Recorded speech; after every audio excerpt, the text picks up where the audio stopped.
Ladies and gentlemen, this is the state of the scene.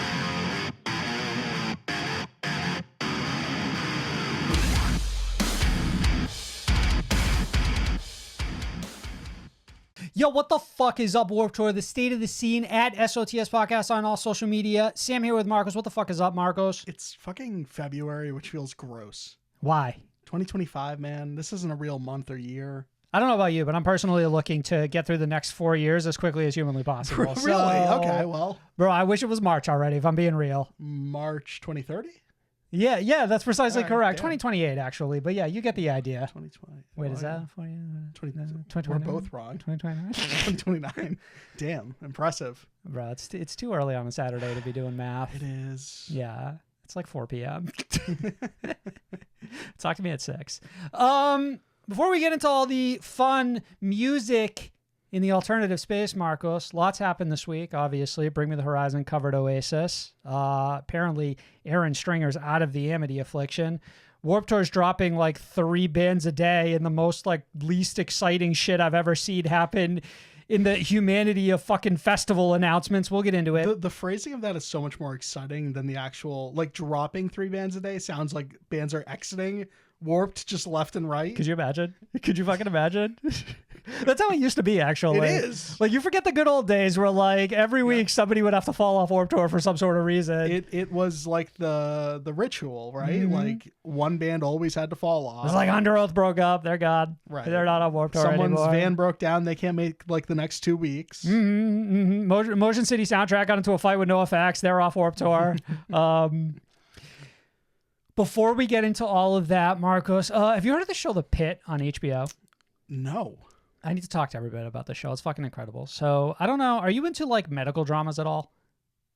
Can't say. I'm getting like a hard no. You never fucked with like a Grey's Anatomy or like a House? Briefly. So this is like a more hardcore version of those. Not like terribly hardcore, but like it's an HBO show, so it feels a little more realistic, a little less dramatized, a little less interpersonal romantic relationships, right? And the whole premise is that like it's called The Pit, and they work in this hospital in Pittsburgh, and they work in the ER, and every episode is 1 hour. So it's like first episode, 7 a.m., starting our day. And then second episode, 8 a.m., 9 a.m., so on and so forth, right? Isn't this was 24 hours, wasn't it? Like that 24? Yeah. Well, yeah. 24. I think one episode was 24 hours. This is like 1 hour per episode. So this is 10 times more serious than 24 ever was, right?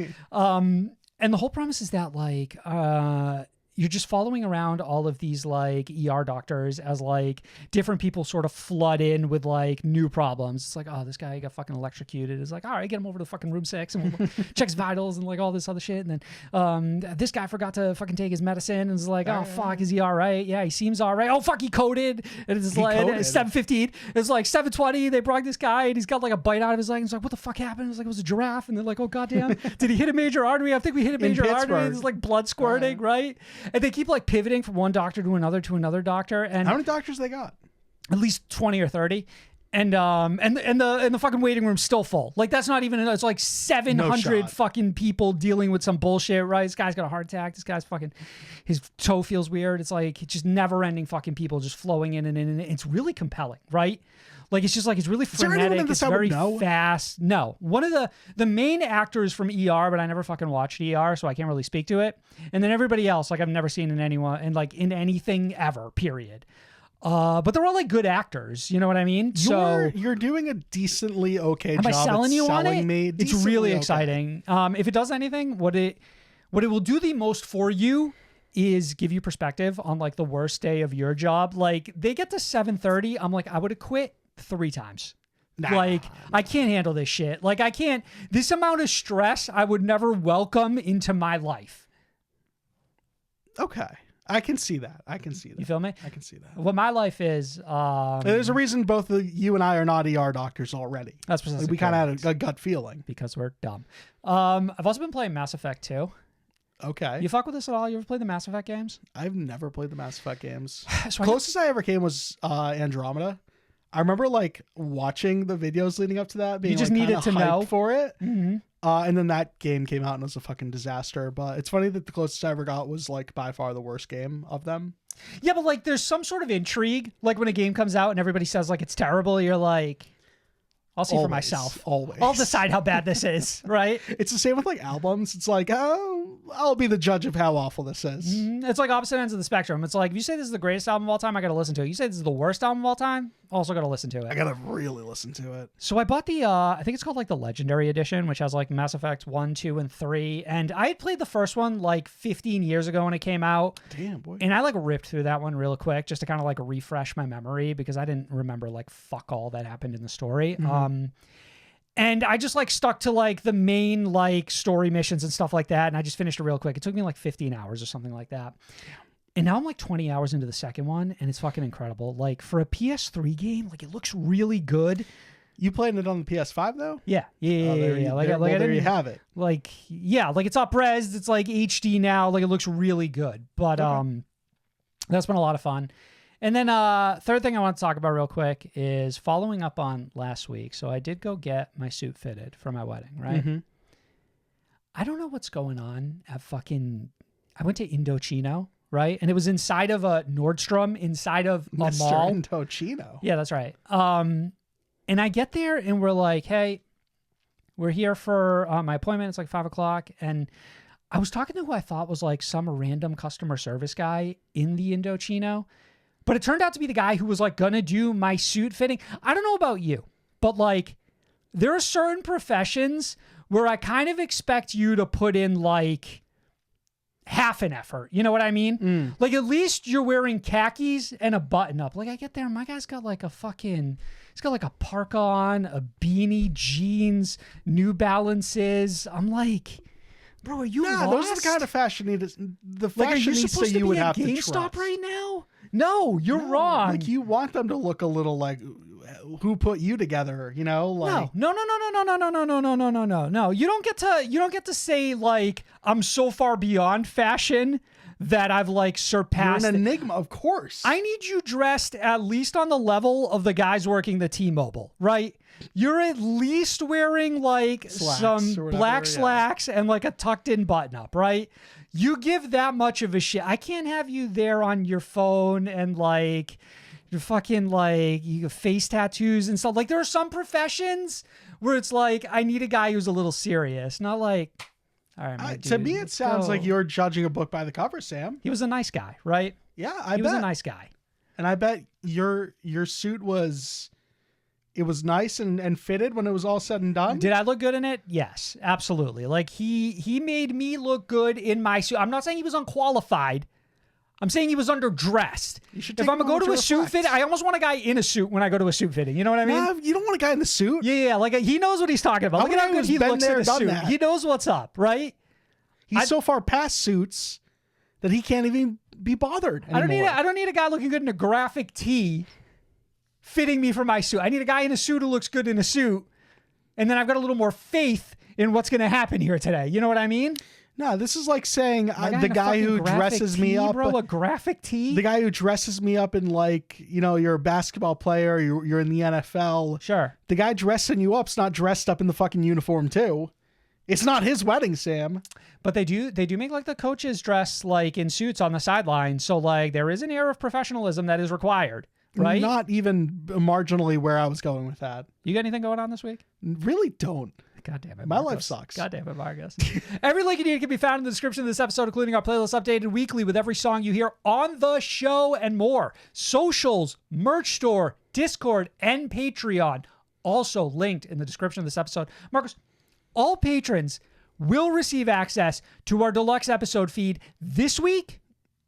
We're talking our most anticipated albums of 2025. What else? We're talking our most anticipated albums of 2025. That's it. That's specifically what the deluxe episode is about.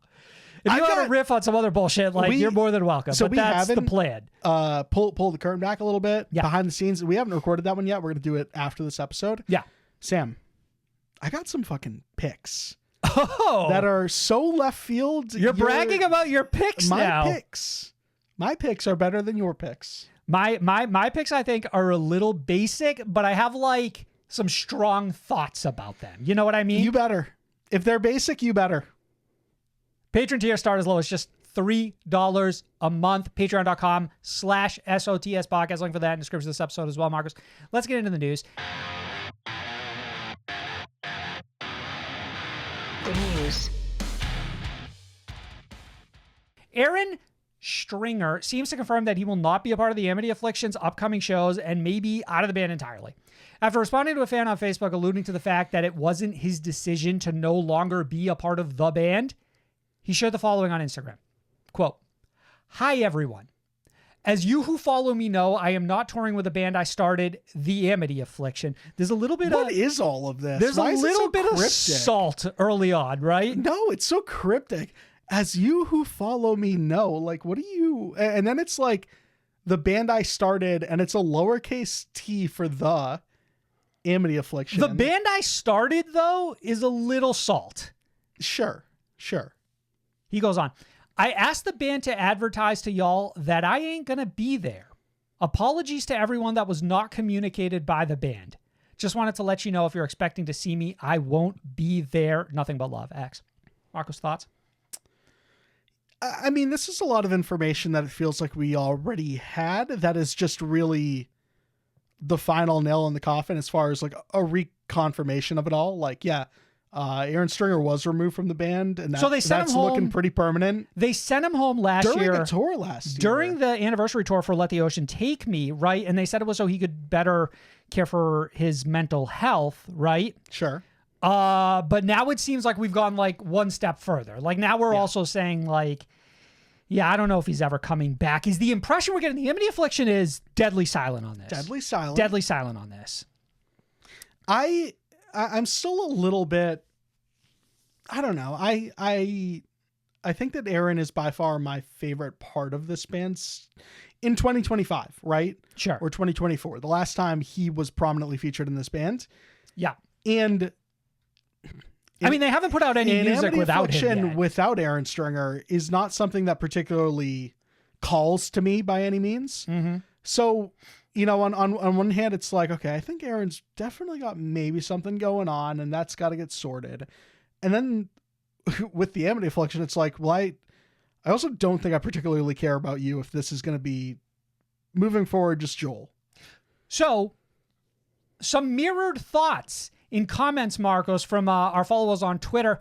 @GingerProblem said, "Ahren Stringer out of the Amity Affliction. What a shit show. Stringer was the heart and soul of that band, and now they're going to sound like a generic-ass metalcore act without him. His personal demons are his business, but damn, it sucks for the fans who have been riding with him since the early days." Now, I just want to pause here for Push one back thing. here. Yeah, push back a little bit. Push back a little bit. This is why I grabbed this one specifically. The personal demons are definitely everyone's business if it's impeding on like the quality of the live experience, especially. I think it's probably a little easier. Okay, you're saying the band does have some level of like... Yeah, if you're going to work every day, and this is their day jobs, right? you know, Yeah. essentially. I think he was more so... I don't know. I guess from a personal demons perspective, I kind of read this as a little bit like, it's not for the fans to know, but I guess that would be irrelevant to him staying in the band or not, Listen, right? at the end of the day... Fans aren't making that decision. Every time something like this sort of starts to snowball out of control, we, the fans, probably get a lot more information than we should be. That's a fair point. Yeah. And I think it's also made a lot of people a little inconsolable when they don't actually get information pertaining to a situation, like why someone may have ultimately left the band. When there's a lot of like silence there, people feel even more like They betrayed. tend to run with theories, right? Right. Yeah, so it kind of ends up being good for no one. But then again, you know, it is up to the band and the individual members what level of information they want to give out. What I wanted to push back on here is this specific statement that Ginger Problems brought up. Now they're going to sound like a generic-ass metalcore act. All right, let's be real here. The Amity Affliction are quite literally the poster child for generic metalcore. Like, the screamed verse... sung chorus that has made metalcore what it is today. The Amity Affliction has stuck to like in the most tired and true fashion imaginable, more so than almost any other band. There was an energy shift when like Pittsburgh started to take off. Mm-hmm. That, granted, it wasn't like a complete switch up to what we were already getting, but bands really pivoted to doing exactly what Amity Affliction were doing with that album. And the Amity Affliction has gotten a lot of shit because they've essentially put out what has felt like the same album over and over and over again.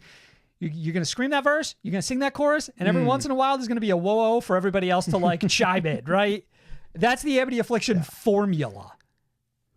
Marcos, at Swoobada on Twitter said, lukewarm take on the Amity Affliction is that Ahren leaving might mean they actually make something fresh for once, but it's at the cost of losing a big talent / part of their identity. Now, you and I have had this discussion a lot, right? In all fairness, All My Friends Are Dead or whatever, like that crazy deathcore song we got from this band it might have been the last album cycle. It was the last album, that. yes. It was the last one. Was honestly one of the fresher things we'd ever gotten from them, and I don't think Ahren was that prominent on that track. I don't think it was terribly different, but it definitely felt like the band had a little bit of a fire lit under them for that one. So like there is a scenario here where like, you know what, Amity Affliction might be better off if that's what I think ultimately everything leaves a fucking sour taste in my mouth anyways. Well, look what it did for a band like Bury Tomorrow, right? Like a different situation, but like Jason, the melodic vocalist of that band, steps away, and then suddenly Bury Tomorrow starts fucking around and they start doing a lot of different things, and they become a 10 times more interesting band to follow than they were at that time. So curiously, I wonder if the same could happen to the Amity Affliction, right? And finally, Marcos, Alley Cat said, Amity is obviously over. Their sound will never survive without Ahren. My fiance and I had tickets to the anniversary tour and didn't go because they announced he wouldn't be there. Amity is his favorite band.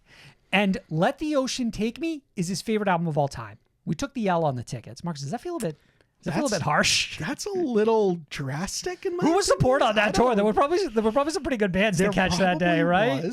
I would guess. But if this is a band you hold that dearly, then maybe I could understand it. I mean, people do get like attached, and they get attached to specific members of bands. I mean, I think for Allie here, I do feel a little bit. You went to see Let the Ocean Take Me, and then like halfway through, there's no Ahren, who's someone who's very pivotal to that specific album. I kind of get it. You know what I mean?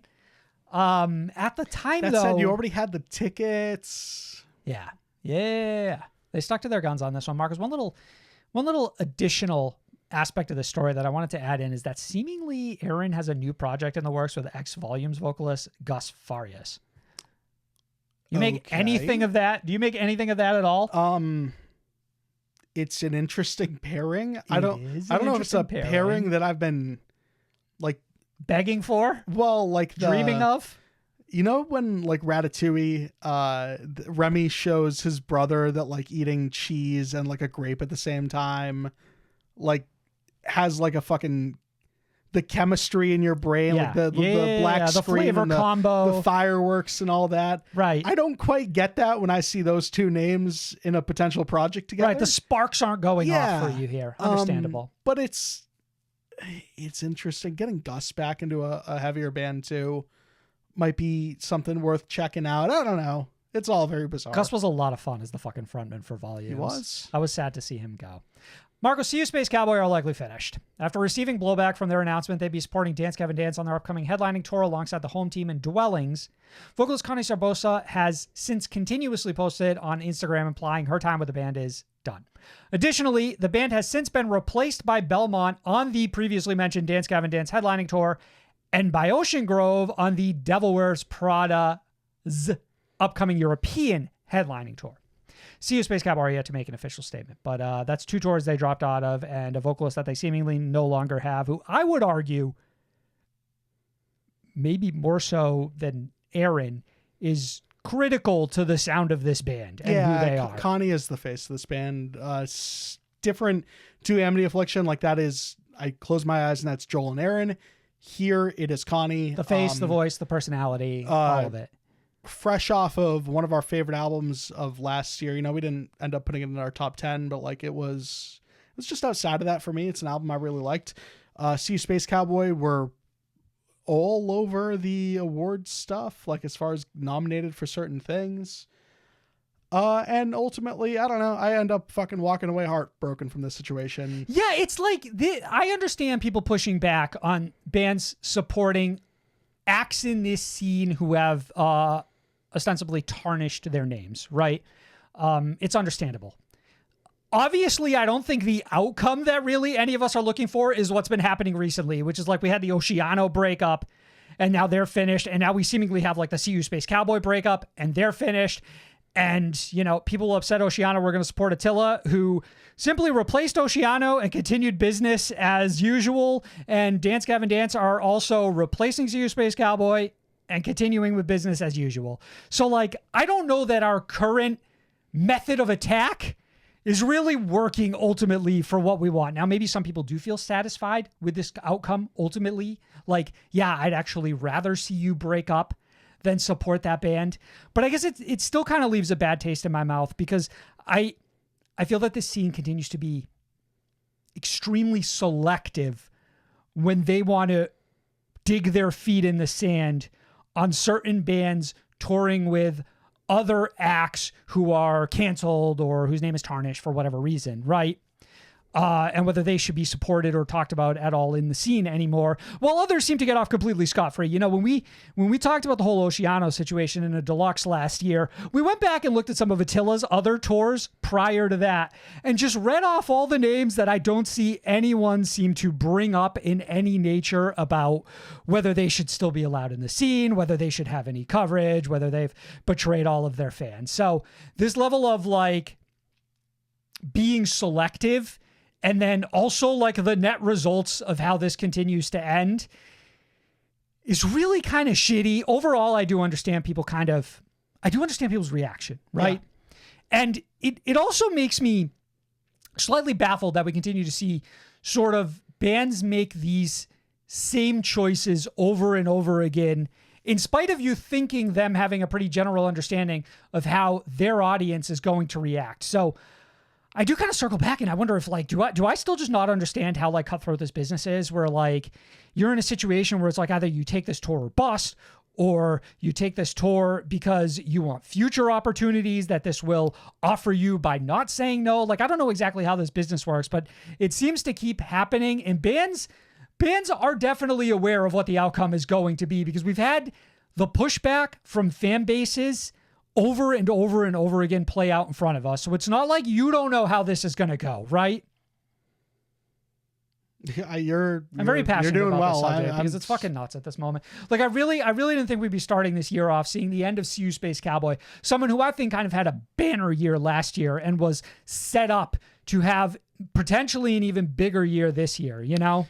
I mean, really the only thing I wanted to add here is like, to your point earlier, as far as like, I don't think this is the intended outcome. Same with the Oceano Attila tour. Feels like everyone is expecting the tour to fall apart around something like that, like all of that noise being made. Mm-hmm. And then ultimately it just ends up in one of the bands breaking up. And it's like a little defeating as far as... So I think at this point it's pretty easy to say that that's not the most effective way to approach this. Right, but I'm a little torn because honestly, I don't know what the most effective way is, because a lot of these bands that people would just that people wish would wash their hands of the scene because of their past behaviors and actions, just sort of continue on business as usual regardless, right? Like they may hit ceilings, but for the most part, they still seem to get booked for every festival under the sun and go on headlining tours and sell them out, right? This Dance Gavin Dance tour, not 1 week later, immediately posting low ticket sales. Or, I'm sorry, high ticket sales, low tickets remaining is what I meant to say. I didn't catch it. Marcus, what else here? Jay over on Twitter said, the whole SeeYouSpaceCowboy situation is such a mess and I doubt we'll ever know the full situation. Connie seemed entirely opposed to the idea of the tour, and I wonder if there was something going on that forced them to take it, or she's just saving face. Either way, such a shame to lose SeeYouSpaceCowboy.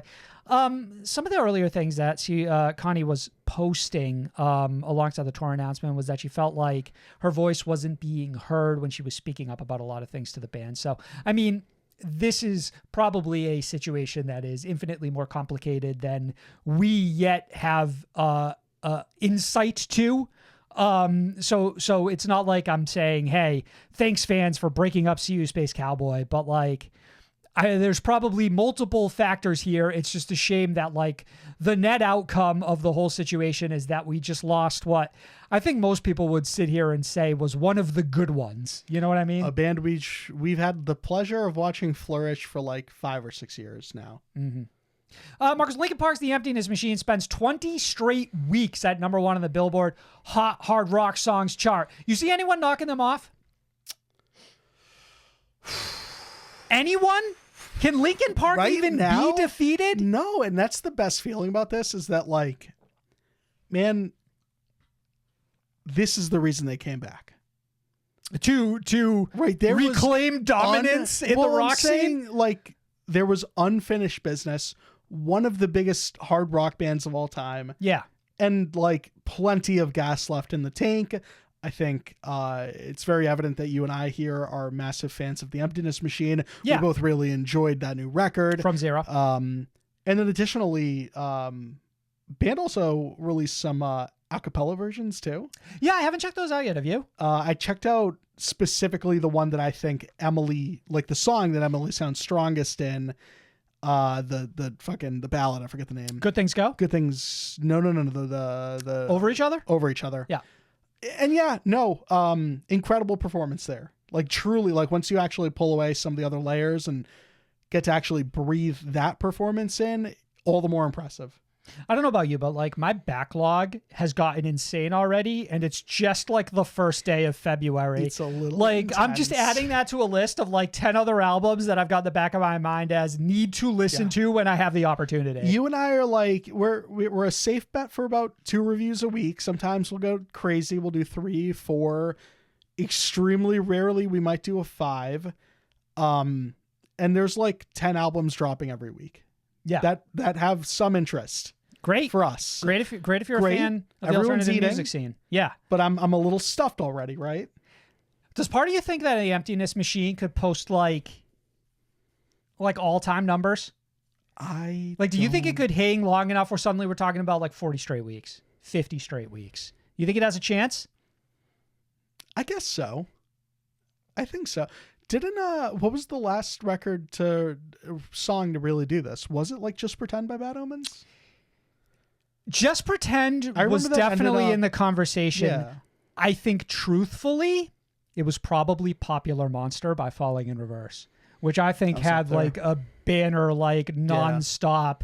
But whether it was like top of hard rock, I don't know. Billboard has a bunch of like nuances to like. Well, I'm looking at like hot hard rock. Like, what is that? Like, am I thinking of just the hard rock? Like I'm trying to think of like what else could have like hung for that long. Like Throne by Bring Me, I Know How to Minute.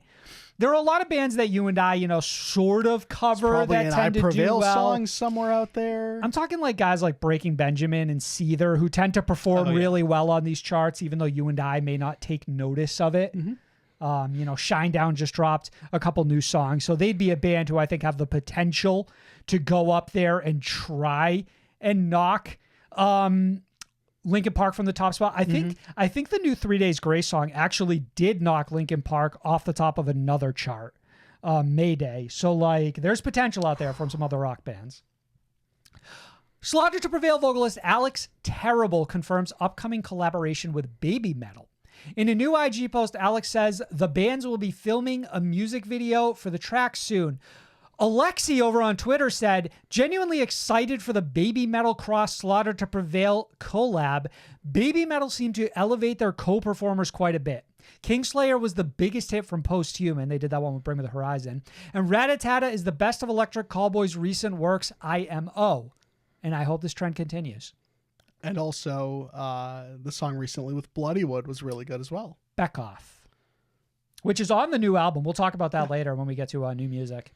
Marcos, this was, I'm going to be honest, this was some of the small percentage of positivity I saw around this when I posted it.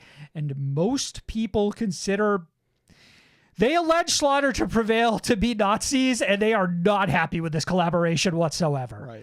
Right. I'm curious ultimately what the temperature in the room will be once this finally comes out. If people are willing to just kind of go, well, I'm going to think of this as a baby metal song and accept it as, and then like this guy is just here doing some growls theoretically, right? Yeah. Or if people just kind of like flat out drop this one. Hard to say. Slaughter to Prevail has been an incredibly successful metal band in the last couple of years. So I think this collaboration will probably net great results for both of them, right? Though even some fans do feel betrayed by them working together. And I guess just a little bit more light shed on the Nazi allegations there is that Alex Terrible has a supposedly covered up black sun tattoo that at one point he had gotten in his life. Yeah. Just so that has a little more context around. Sure. Just, saying You're out loud a band is not what people have alleged. Right. This is I don't know, it's a weird one. To your point though, like not for nothing, Slaughter to Prevail are one of the bigger bands growing in our scene, whether people like it or not. And they headlined. The reasons not to like it are valid. I'm not going to stop anyone from having those feelings. I necessarily don't. I feel a little indifferent around Slaughter to Prevail as an artist. One that we enjoyed back before some of those allegations came up. But overall, just the musical output I haven't really enjoyed from this band, and actually quite a bit. Yeah, you're saying if you hardlined a separate the art from the artist, you're not even that big of a fan of the art or the artist. Yeah. But to Alexi's point here, man, not for nothing as well. Like Baby Metal do elevate everyone that they choose to collaborate with. They've been like 3 for 3. Like every single one that Alexi names here, you're right, was an absolute fucking like game-changing banger. Yeah. Rat-a-Tat-a, one of the biggest collaborations of last year. Kingslayer, arguably one of the best songs on that post-human EP. One of the best Bring Me songs in period. I'll stand by something like that. And I guess Alexi didn't name the Bloodywood collab, but I was quite fond of it. My favorite Bloodywood song. Mm-hmm. Marcos, Warped Tour has announced its first spate of bands, dropping a few names each day as promised to spotlight each individual act participating at their upcoming festival dates. I got a lot of thoughts. It's a fucking tough first 5. I'm not gonna lie. I'm gonna rip through the bands as they were announced by Warped Tour real quick, and then we can get into a little bit of the discussion of their approach. All of them, by the way, every single artist here named co-aligns with like 1 or 2 or maybe 3 of those possible warp dates. I'm not going to name exactly what date they're playing, but yeah, it's like Simple Plan's playing 1 date, Dance Hall Crashers are playing 2 dates, Pennywise playing 3 dates, right? Also at Warped Tour this year, Bowling for Soup, Miss May I, Chandler Layton, Drain, Saturdays at Your Place, The Main, 311, Honey Revenge, Lolo, Fishbone, Fever 333, Cobra Starship, We Came as Romans, The Starting Line, Census Fail, State Champs, Lacey Strum, Point North, Whiplash, Fame on Fire, The Home Team, Story of the Year 303, and Bless the Fall. Anomalocaris enthusiast had this to say on Twitter, Marcus. I genuinely enjoy the Warped Tour slow rollout. It was frustrating at first, but without it, I never would have started focusing on bands like Miss May I, Census Fail, and Point North. All 3 are bands that have never been on my radar, but now I actually want to see them live. Marcos? Sounds like someone already owns tickets and is looking for a lot of fuel to actually go attend this. This is the craziest combination of bands that like someone had never heard of before, by the way, because it'd be like for a moment there, I'm like, okay, Miss May I, Census Fail, all right, maybe they're a little older, right? Like maybe if you're just getting the like the metalcore post-hardcore scene right now, you haven't quite heard of them. But Point North ain't one of those bands. Like they're a more relatively recent and popular act within like the pop punk metalcore space, whatever they consider themselves now. But I guess if the net outcome that Warped Tour desired was exactly this, then it's working out for some people, right?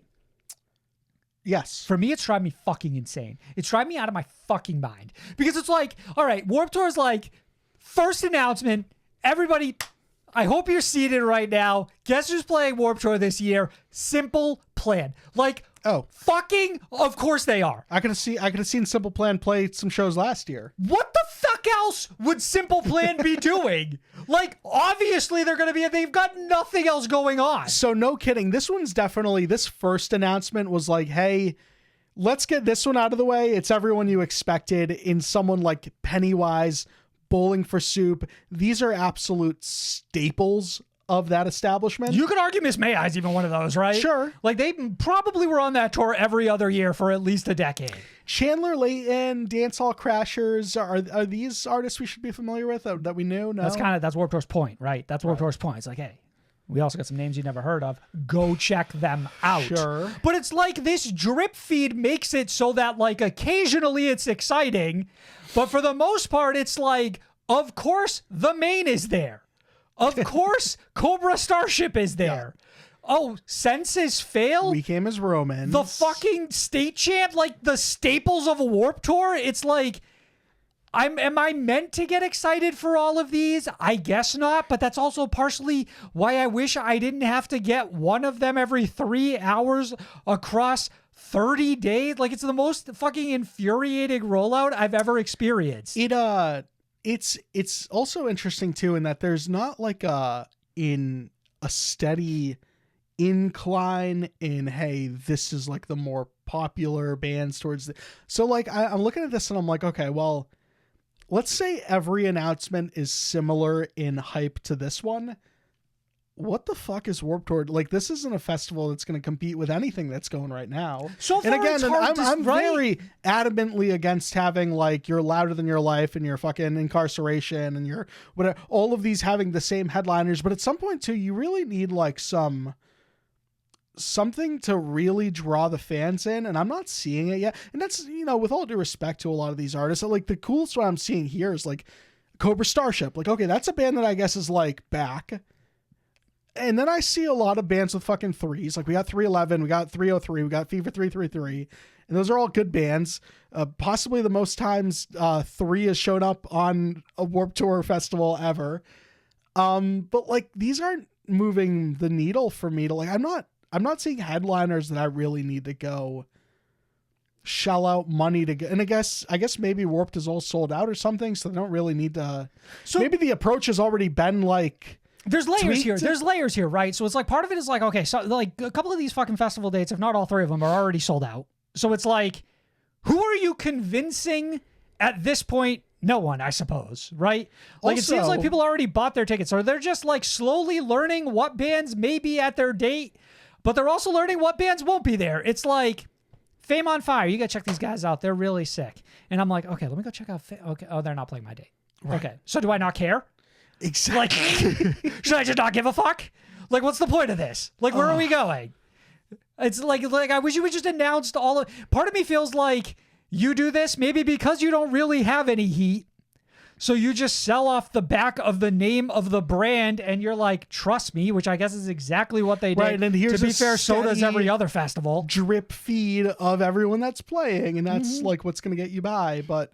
No, I see this and I'm really unexcited so far. But it's like someone who like wants to like post, hey, here's who's playing Warped Tour this year. It's like, well, I'm not going to post every individual fucking band that's playing Warped Tour only to tell everybody that they're playing the one festival date down in Florida, right? Like part of me feels like... Or the one festival date up in DC, or the one in fucking Long Beach. Like, who cares? I feel like the way you should have done this is you should be announcing, at the very least, the bands that will be at every location, right?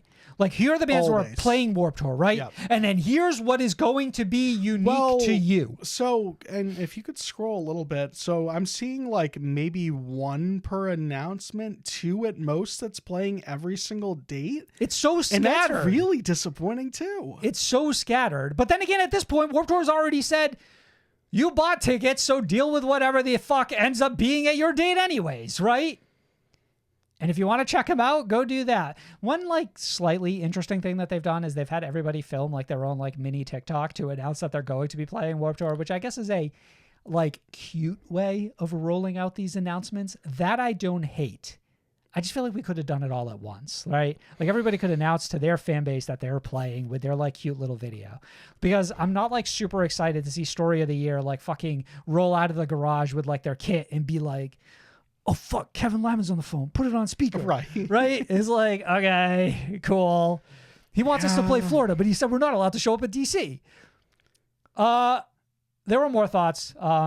from our followers on Twitter, Marcos. Shani said, I understand that the Warped Tour drip feed is reminiscent of how it used to be, but it made sense for a $20 to $50 ticket. Asking people to blindly pay, at minimum, $225 with a drip feed of bands is diabolical. I forgot that was the ticket price.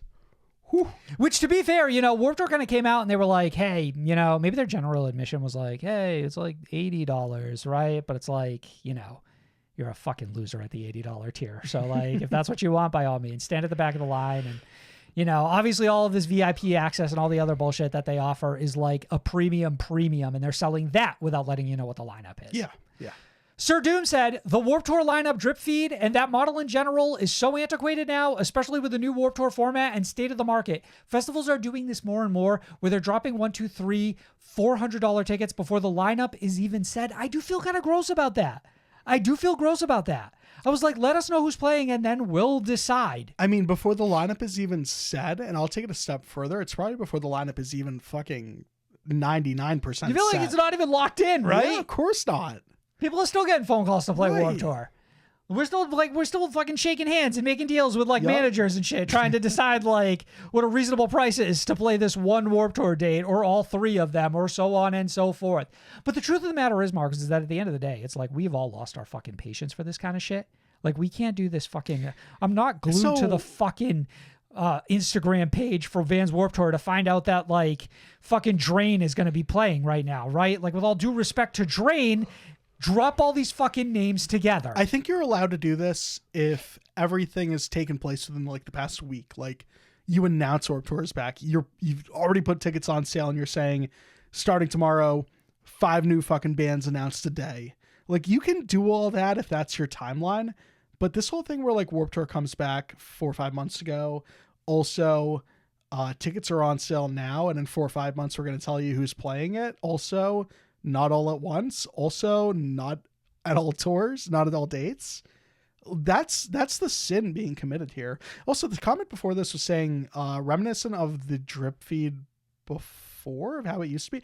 I remember Warped Tour always just, for the most part, announcing everything at once. No, they didn't. They did do like a weekly announcement. It was a weekly where announcement. they dropped some bands all at once. Now, of course, this was a little different. So that's aged because poorly, like in your opinion? For me, it has. It has aged poorly because, like, obviously we do things a little different now. But and you know what I've noticed for the most part is that like I don't see a big conversation around any of the artists playing Warped Tour, regardless of how popular the name is. The only conversation coming out of everything right now is what the fuck is Warped Tour doing? When other festivals actually do like a full drop, like when We Were Young says, boom, here's the tour poster, fucking Panic at the Disco's here. Mm-hmm. So like everybody's fucking talking about the lineup for the day.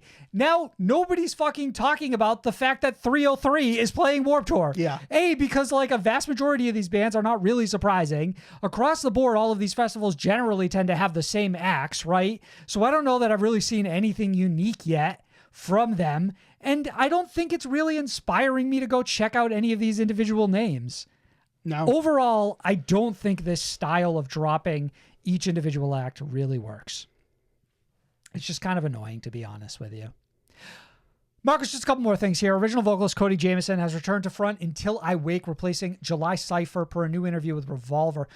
July will leave to spend more time with his son. Cody Jamieson knows that he and the band came to a head after a stressful touring schedule and concerns over his drinking when he initially separated from the band. He has now been sober for over a year.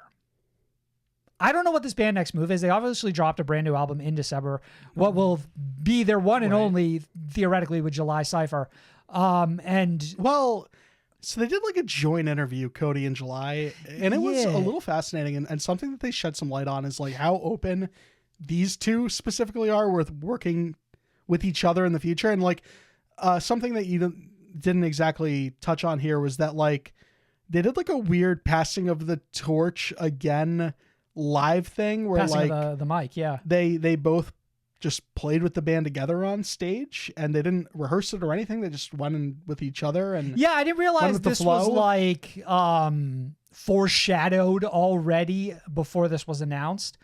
I thought there was still bad blood between Cody and the rest of Until I Wake. So I guess it is overall cool to see Cody come. I mean, for me personally, the more interesting thing here too is they also shed some light on that timeline and say like a lot of this sort of transpired over like the last month, where like the fearless A&R guy got on the phone with Cody like 3 weeks ago and was like, hey, how you been? Does this feel like business to you?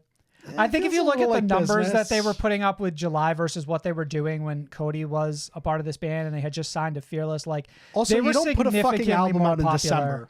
You don't put an album out in December. You're absolutely right about that. That was a fuck up on the band's part and the labels. It almost feels like it was put out there to die, doesn't it? It does. It really does. And, I've got mixed feelings about this. I actually spent some time with that album, didn't love it. Remember enjoying the experience with Cody's last album way more. But we've also seen the band live with both vocalists. And I remember enjoying the time, the set we spent with July a fair bit more.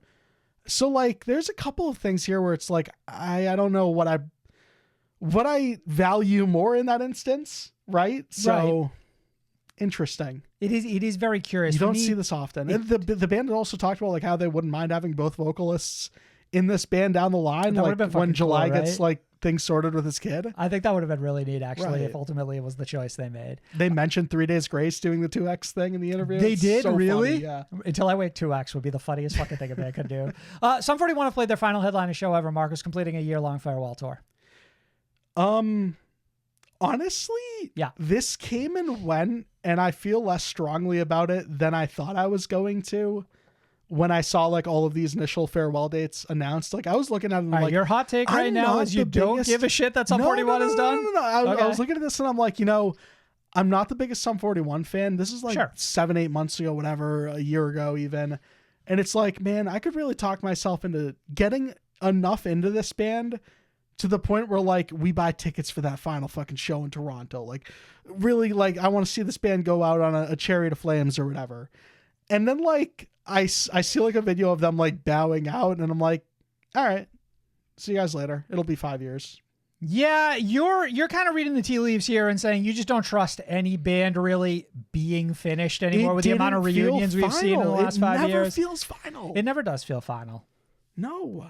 I don't know what would make it feel final to you. Like what would the band have to do to make it feel final? Well, especially when you have so many legacy acts over the years, like I want to say like Kiss or something comes to mind. Where, We've like, been conditioned. They did the final worldwide tour that expanded over the course of 6 years.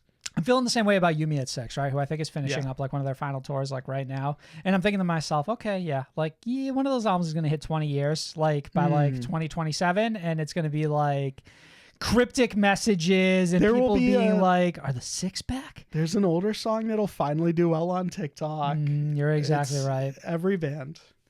It should be Sucker Punch for the record. It should. R.I.P. Sum 41.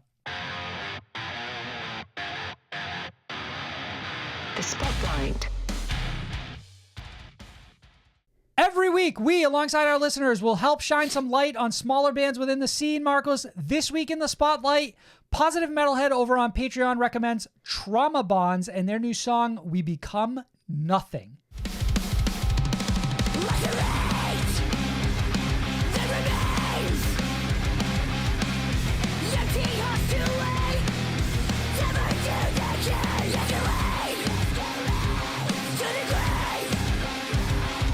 Quote, to fill that SeeYouSpaceCowboy hole in your heart, a dash of sasscore. We gave this one a listen, and I think that's definitely a really, poignant comparison there. It falls into that window of, them and, Wrist Meet Razor. So I think you're dead on there, even though it's a little soon. Positive Metalhead is a little soon. A little soon. You can follow the band on IG at Trauma Bonds Hardcore. That's Trauma Bonds HC on Instagram. HC stands for... Who knows? It stands for hardcore. Go ahead. I've got a recommendation this week, too. Tunnel Vision, and it's stylized as two separate words, TNL and VZN, so Tunnel Vision. Band hails from the UK, fucking Birmingham. They're alternative. They can be nu metal. They can be fucking rock. They can be emo. They got it all. They can be anything they want to be. Particularly really powerful vocals, some really strong riffs as well. I personally love their debut track from 2023, Night Terror. It's a song I discovered over the break.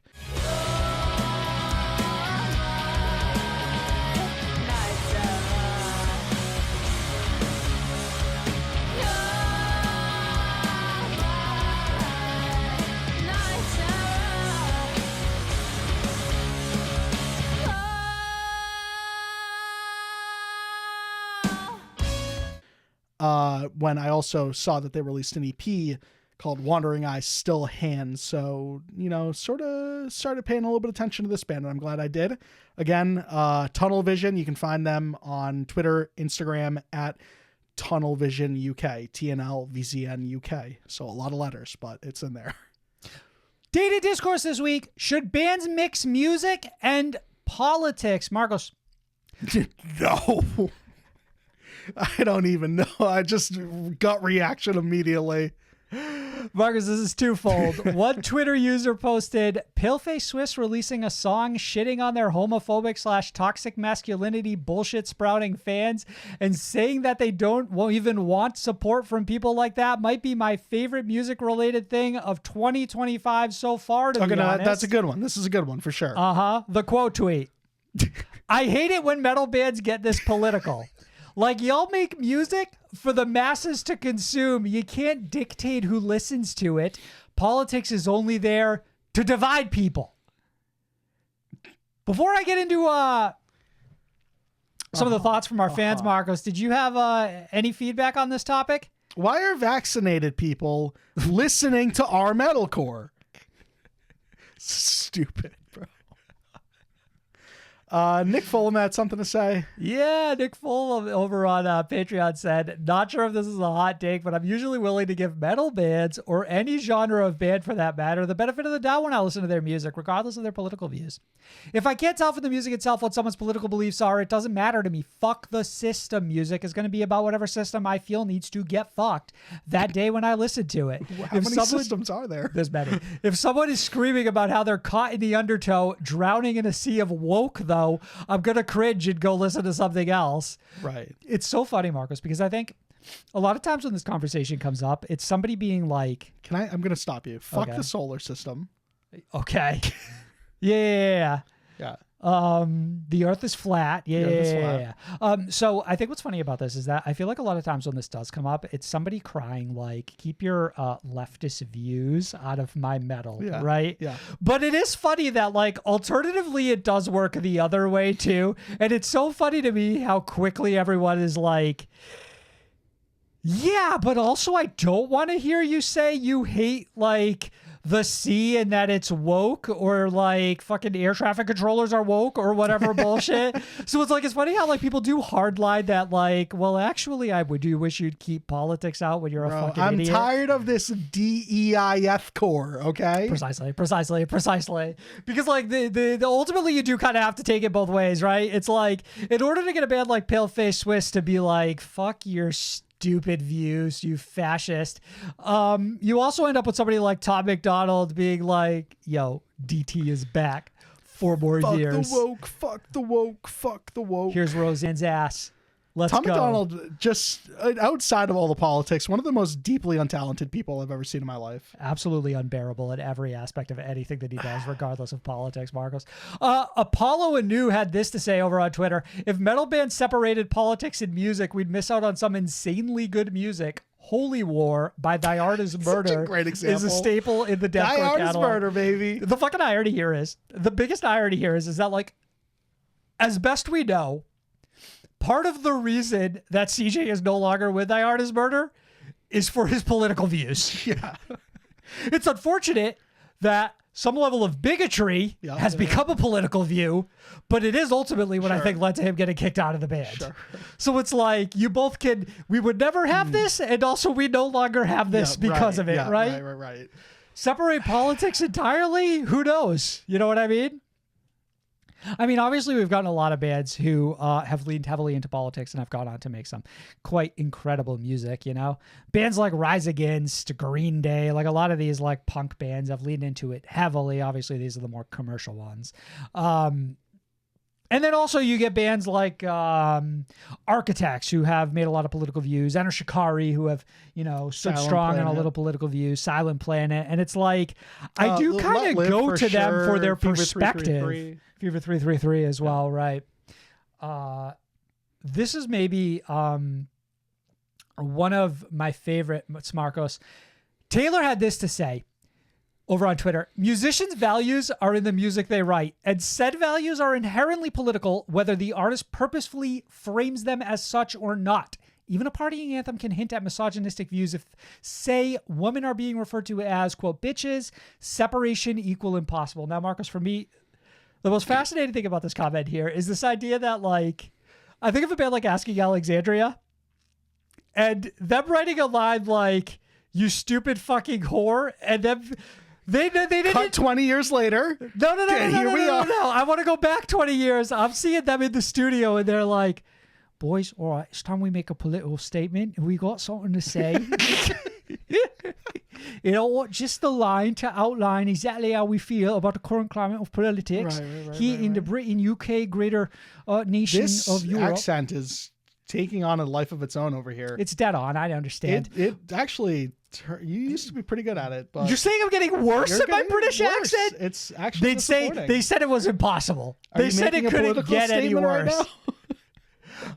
Just deeply, deeply love the Parker Cannon's sitting in the studio right now, and he's like, these politics go crazy right now. Well, it is funny though, because like Ask Alexander, you that draw the line to like, you know, Danny Worsnop wearing like a fucking Cabela's hat in 2025. It is crazy to think that maybe he was making a political statement at the time. Yeah. Like he was foreshadowing. It's so vague, all so of his gray, views, and ultimately where he would end up. Yeah. We had to look at it under the right lens. Marcos Zanrider had this over to say on Twitter, any band that thinks they can be apolitical right now is clearly speaking from a place of privilege without compassion for their fellow human beings. I can't respect any artist that buries their head in the sand. Fair point. I think I would rather artists be outspoken, but you're right.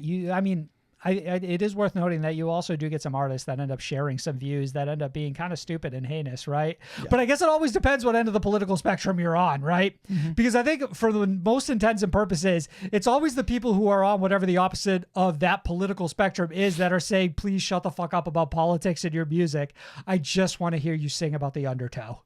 Sure. New music this week. Bring Me the Horizon have surprise dropped a cover of Oasis classic Wonderwall.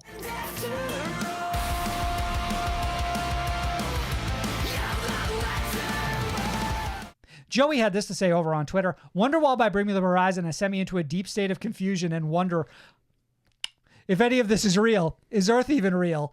What are any of us doing here? And honestly, it was worth it. Holy shit, that cover is fire. Marcos, what did you think? I think it clears the original.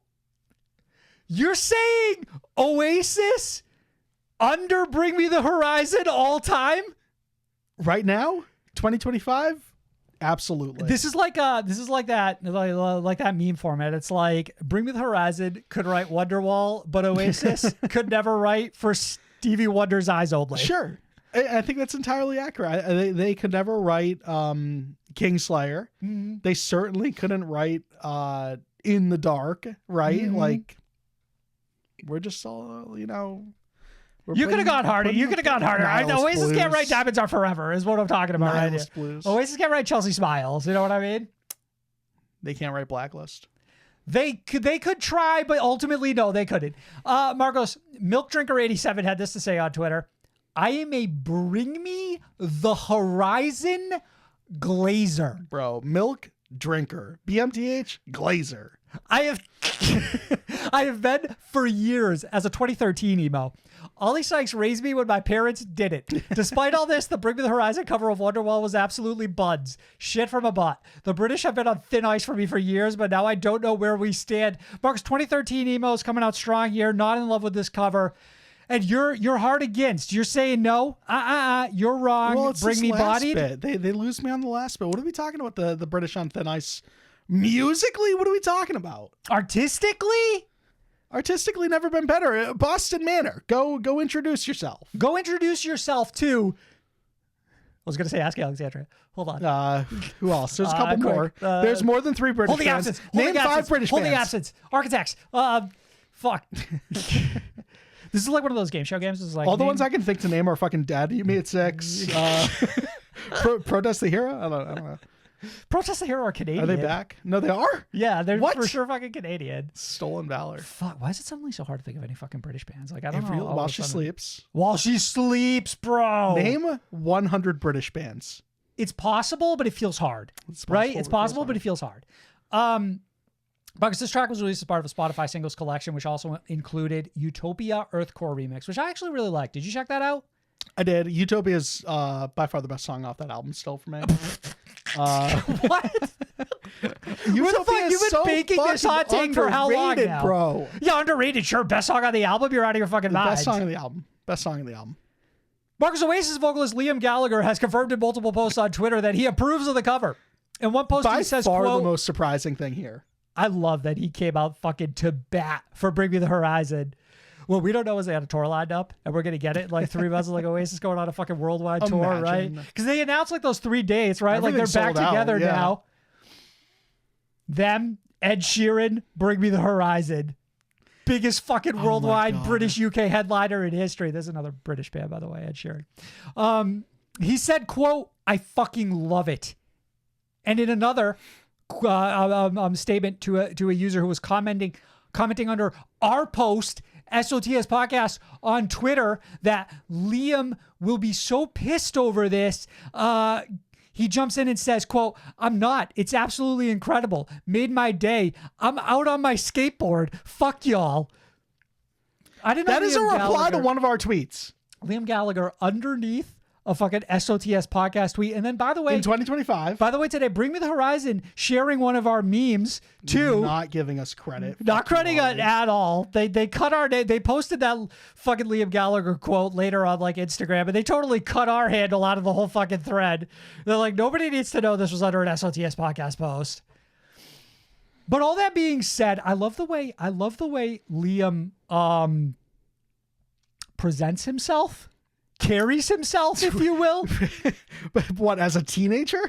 Yeah, I like this energy. I like this fuck you energy. My guy's not afraid to get into the comments of a fucking micro celebrity podcast and start talking shit, right? Yeah. Like, how did this ever... He wasn't even tagged.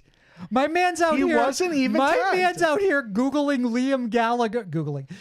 Liam Gallagher on Twitter, just seeing who's talking shit. Right. So we could go set him straight. You thinking Liam might be like in a music video or something if they drop it later? Do we think that's possible? Could be interesting. Like Bring Me the Horizon are there. He's just skateboarding the city. You know that Silent Speaks video where Ollie comes in and like grabs the mic to start singing? Yes. Does the same thing that Liam Gallagher comes in through the door and fucking grabs the standing mic? I would die. Jumps in, bro. I'd die. I would die. What an incredible fucking like. I know they didn't technically collaborate, but I just love the energy. British bands now stick with each other, right? They really do. Like we don't fight no more. British bands, they like live together, die together. Simon Raff said this to say over on our Patreon, Marcos. Thoughts on the fact that Bring Me the Horizon's Wonderwall sounds very similar to Todd Bariage's Wonderwall in the style of Bring Me the Horizon video, which was released like a year ago. Kind of a genius move, to be honest. Get big enough so that other people cover songs in the style of your band, then take inspiration from those covers. Now, do you see a lot of these videos pop up on your feed when you're on YouTube? Because I do. It's like... No, I've done a good job of never having to see these again. You're not a big fan of these? It's like, what if Neck Deep covered fucking Parkway Drive? This kind of shit, you know what I mean? Fine in 2017, and I don't need those on my timeline anymore. What if Sleep Token wrote a Deftones song? Yeah, like all that kind of shit, right? The last ones I've watched are like Nick Nocturnal ones, because at least those are a little more fun, but... He does the like what writing Emotionless and White song in a minute, that kind of stuff. Yeah. Marcos, a lot of listeners noted that the cover shared similarities to that YouTube video, which was posted by Loner Youth. He collaborated with Todd Bariage on it. And it is now since been titled If Bring Me the Horizon Wrote Wonderwall, which is really funny because they've essentially like glommed onto the algorithm to like up their views again. So they're not brilliant. When one of the collaborators, Marcos, Todd Bariage, which we mentioned earlier, started receiving hate messages, he reached out to the band, and Bring Me the Horizon released the following statement via Instagram. FYI, our Wonderwall cover was inspired by an idea first imagined by Todd and Loner Youth. We have their blessing, and they did it first, so please don't give them shit. Just enjoy the music, guys. Man, imagine you're fucking around and you're like, let's make a YouTube video that's like, what if Bring Me the Horizon covered Oasis? 1 year later, Bring Me the Horizon in your DMs like, oh, guys, would it be cool? Like, if it's cool with you, It's actually a fucking blowing pretty idea. Bloody brilliant. Hey, Ollie here. Is it cool if we also cover this song? Like, is that cool with y'all? So the funniest part with stuff like this is like, they owned it so hard, Bring Me had to come crawling to them to ask for permission. well, it's so funny here where it's like, here's if massively popular band did this. And it's like, you're also taking that massively popular band's thing and doing that thing in like, in the sense of like, What are you trying to say? What are you trying to say? like you're stealing Bring Me the Horizon sound for a bit too. Like, Yeah, you're a little bit like snaking their style to there's a lot of entice people their fighting, fans you know, to each come other. like check out this video. Sure. Which is what, and that's what YouTube has built their whole platform off the back of people who do that exact thing, right? Sure. I think it was really cool of Bring Me the Horizon to kind of be like, hey, everybody, yeah, they definitely did it Dude. before us. We're aware of it. We asked them if it was cool if we also did it. I think it's neat for them to kind of come out and like defend a creator in this way. Yeah. And then I see just like the of course man, and I feel like that's through gritted teeth a little too. Yeah. Yeah. I mean, you know, I feel like ultimately, like, Bring Me the Horizon probably just doesn't want to have to deal with any sort of pushback Sure. whatsoever. The day they release a new cover. Yeah. Also, for what it's worth, does Bring Me even do that this often? Covers? Yeah. I was trying to think of the last one they did, and you Like they remember probably did like a. it was the 24K Golden cover. Oh, it was like live in studio, right? And I was trying to remember if they did that for Spotify That's as such well. a random one. Isn't it so fucking random? But so is this, right? Is this any less random? They were fucking raised on this. You know what's so fucking funny is literally like 2 days before this gets announced, BMTH_Brazil on Twitter and Instagram called it. They fucking called it. They're like, all right, Bring Me shared like a demo of a song that ends in wall. They posted this picture of them filming a video, which I don't think is out yet as far as I can tell. No.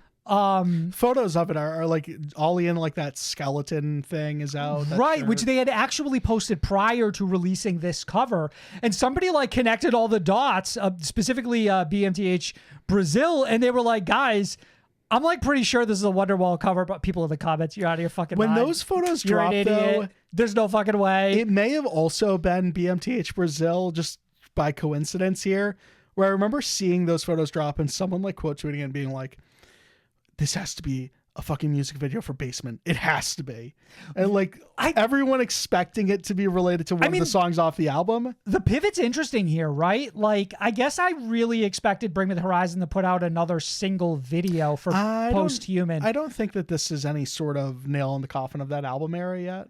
Okay, so you're Especially saying 'cause we they have could so many, very like, well festival still dates coming get up. that? I don't know, but this is a weird pivot to me. Like, I wouldn't think they would do this Well, right. To me, it's signaling something else. Like, to your point, like, this Saying could this is on the new very album? well, like, maybe he is in the video, the guy from Oasis. Like, maybe there is something here. For me, this read as Bring Me the Horizon is headlining Reading in Leeds, and it's good to have Reading. one of, these in your back pocket to, like, really win a crowd over. You know what I mean? Man, I guess so. Like, Paramore was doing this shit when they were covering, Burning Down the House while they were opening for Taylor Swift, right? They were doing that? Just in their back pocket, they're like, here's a song that everyone's going to know when they hear it. You know what I mean? Burning Down the House, huh? Yeah, I mean, obviously it's not what I would have like ideally chosen. Like, I'd rather Paramore was out there covering like a fucking We think we're the Playboy youths Cardi now? song or something like Yeah. that would have been a lot of fun, right? But like, You're saying Fane by Paramore? precisely. It sucks that I literally don't know a Playboy Cardi song. It's embarrassing. But what I'm trying to say here is that you're about to play the biggest festival in all of Britain. Why not cover the biggest song to ever come out of the UK, Sure. They right? could have dropped it a week beforehand, though. Easy Like, win. everyone would know it. Did I say that Bring Me the Horizon currently stand at 13.5 million monthly listeners on You Spotify? did now. Healthy numbers. Healthy as always. Moving on. Bloodywood have released new single, Tadka.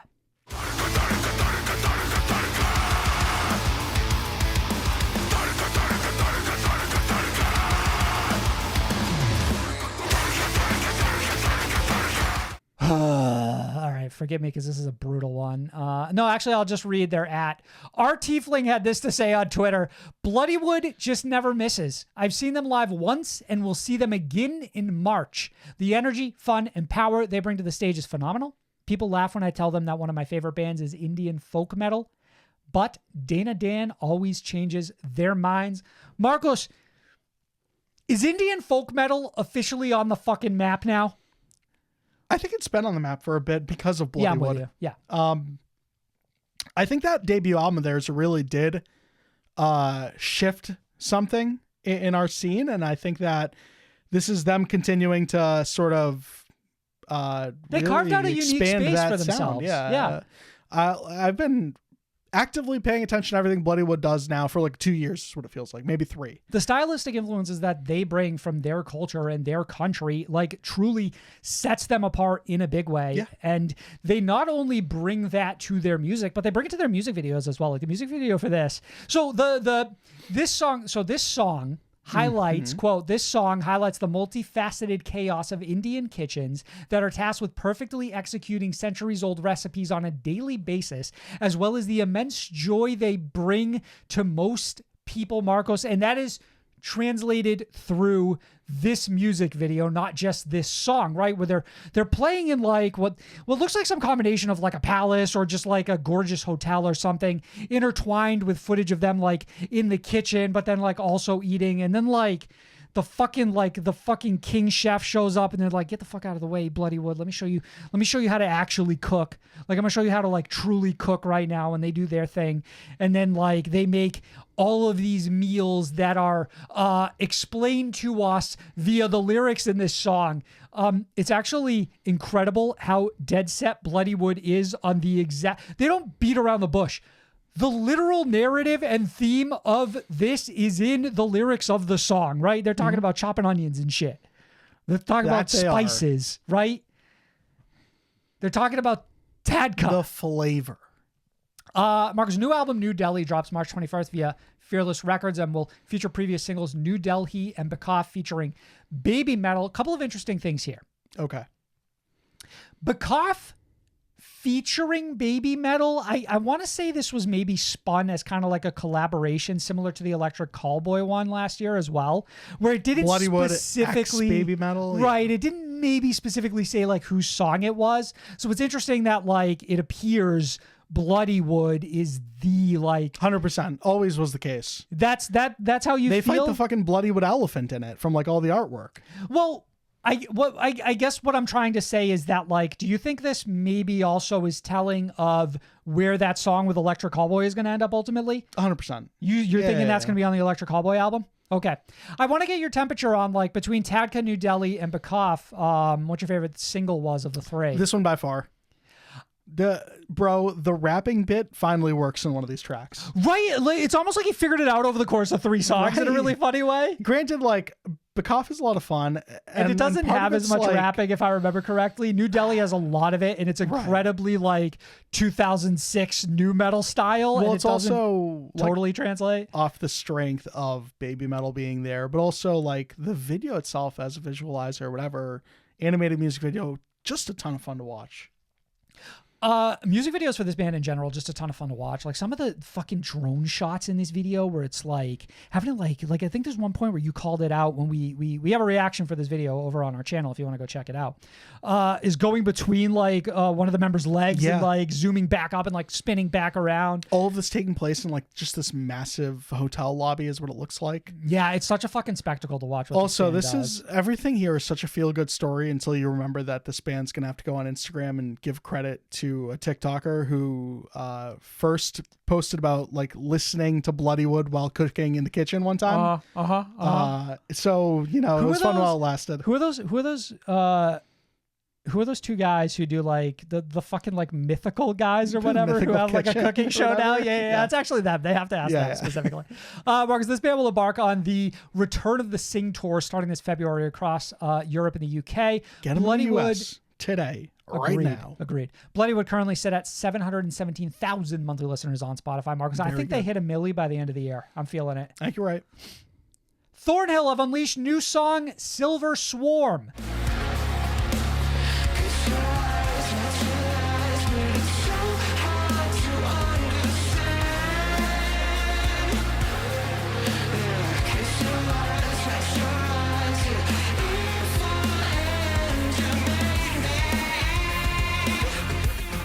New album Bodies drops April 4th via UNFD and will feature previous singles Nerve and Obsession. Vocalist Jacob Charlton had this to say on the new song. It's a haunting portrayal of the internal conflict that arises when love, control, and toxicity become entangled, leaving the listener to confront the complexities of being trapped in something both harmful and compelling. Marcos, let's start at the top. What did you think of the song and music video for Silver Swarm? Real good. I felt real good about both of them. Okay. I'm feeling real good about everything here, man. I'm feeling great about the album title, Bodies, the art direction here, like the real leaning into that early 2000s like blue hue, and the club element of this video. People grungy, have like studded belts. Sexy. This band looks like they were plucked right out of the 2000s all of a sudden too. The way this band has like changed their whole visual aesthetic is really fun to me, because they do essentially what every Australia band does on their second album, which is like really lean into being some sort of like fashion icon. Right. Well, it's like, especially, but they all choose like a different path, which is very funny. Well, I mean, this band like started some of that. I don't know if that's fully accurate, but like they definitely started looking. You're saying they were the progenitors. Very well dressed on the last album cycle, and now it feels like we are completely going in a different direction style wise, to where like you're just wearing like real tight shirts with like some sort of image on it as well. Like, they do a good job of not just capturing sort of like the shoegaze grunge era of like new metal, but living it too. Right, living it in the way that they like film their music videos, in the way that they dress, and then in the songs themselves, which I think really capture that general sound overall. And I think the thing that keeps winning me over the most is every time you hit the chorus and Jacob's voice just turns almost angelic in nature, and he's hitting like these absolutely gorgeous notes, and they did it in Obsession and it works so fucking well for me, and they do it here in Silver Swarm too, and it works so fucking well for me. And it worked really fucking well for me with their last album Heroin, which was one of, if not my favorite album released that year. Same like instrumentally though, like just the fact that like the song starts and it's just buzzing the whole time, beginning to end. And then they had a point like 2.5 minutes in where they like really do like this solo like instrumental thing, and it's like kind of bouncy. Really solid across the board, Marcos.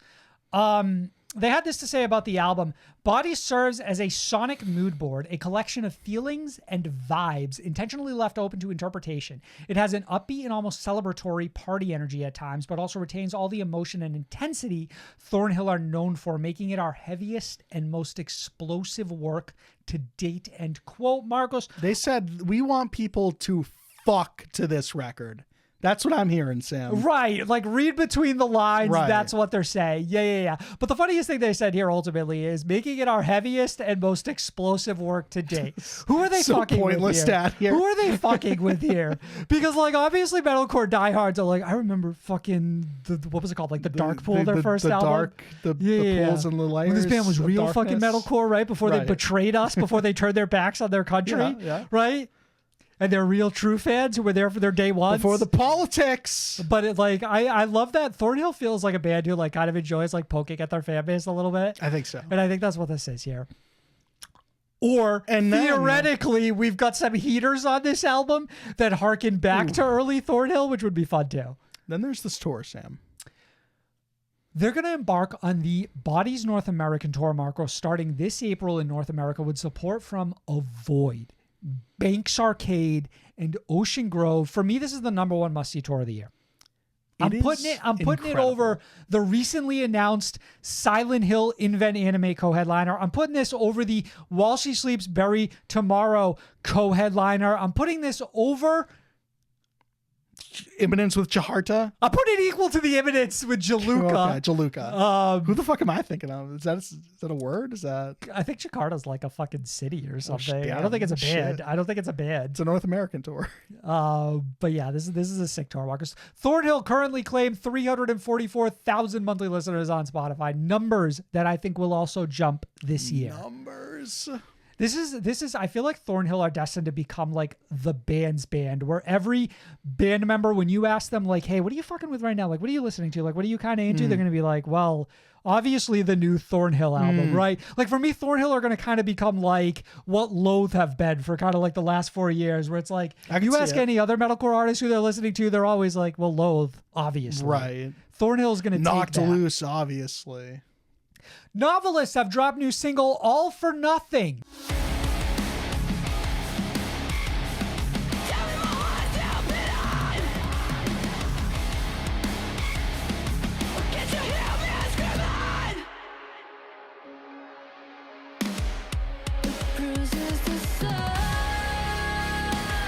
New album Coda will be self-released on May 9th through the band's own label, which was started alongside the band Landmarks. This is news to me, by the way.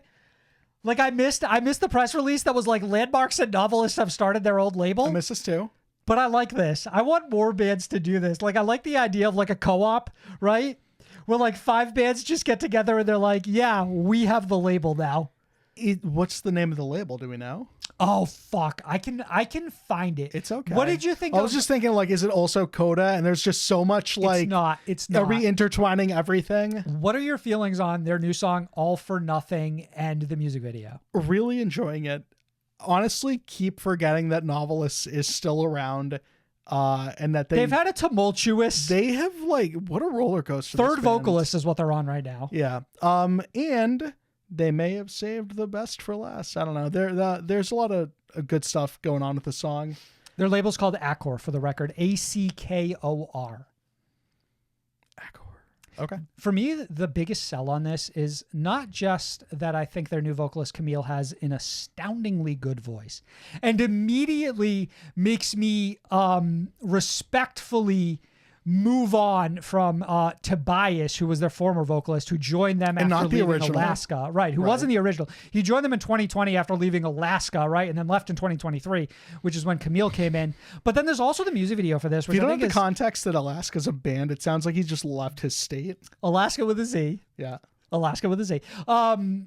I think this music video and how it frames Camille in it too is also the show stealer as well, because the way that they sort of frame everything with this kind of like these deep blues and having like everything sort of be that like similar shade of color across the board, and then have the other band members dressed up like scientists or whatever. Tough watch with the metalcore scientists. Acting chops aren't quite there, but like let's move on from that. Talk about it like from a visual like aesthetic point. It's working. I think Camille, her like sort of red magenta colored hair and the way that it like pops in this music video is something that like this band was like, and their director and their art director were all like critically aware of how cool that was going to look, framing that against like the color palette that they chose. Cool like superhero costume too that Camille's wearing here. It's like superhero meets like a sort of cybernetic type like deal. It's a modern giving, Spider-Man costume. Some underworld or something too. Or something like that. Yeah. You're right. Mixed with like the fucking cyberpunk anime. Some Blade. Also, I don't know if you've noticed this trend, but like a lot more musicians in glass boxes performing than ever before. Am I insane? Best one I can think of, Yonaka's. The Yonaka one like immediately pops to mind, but I know we've had The Word Alive do it. We've had Silverstein do it. We had Poppy in the glass box last year for the Van music video by Bad Omens, dropped almost like day and date when this song came out, right? It's definitely a theme that directors and bands really like, and the aesthetic plays for them, right? And we're kind of cycling through everybody doing that style right now. This band will be playing Download Festival in the UK this June. Novelists currently hold 422,000 monthly listeners on Spotify. Actually pretty impressive. Strong. Within Destruction have launched a new track titled Cybergirl.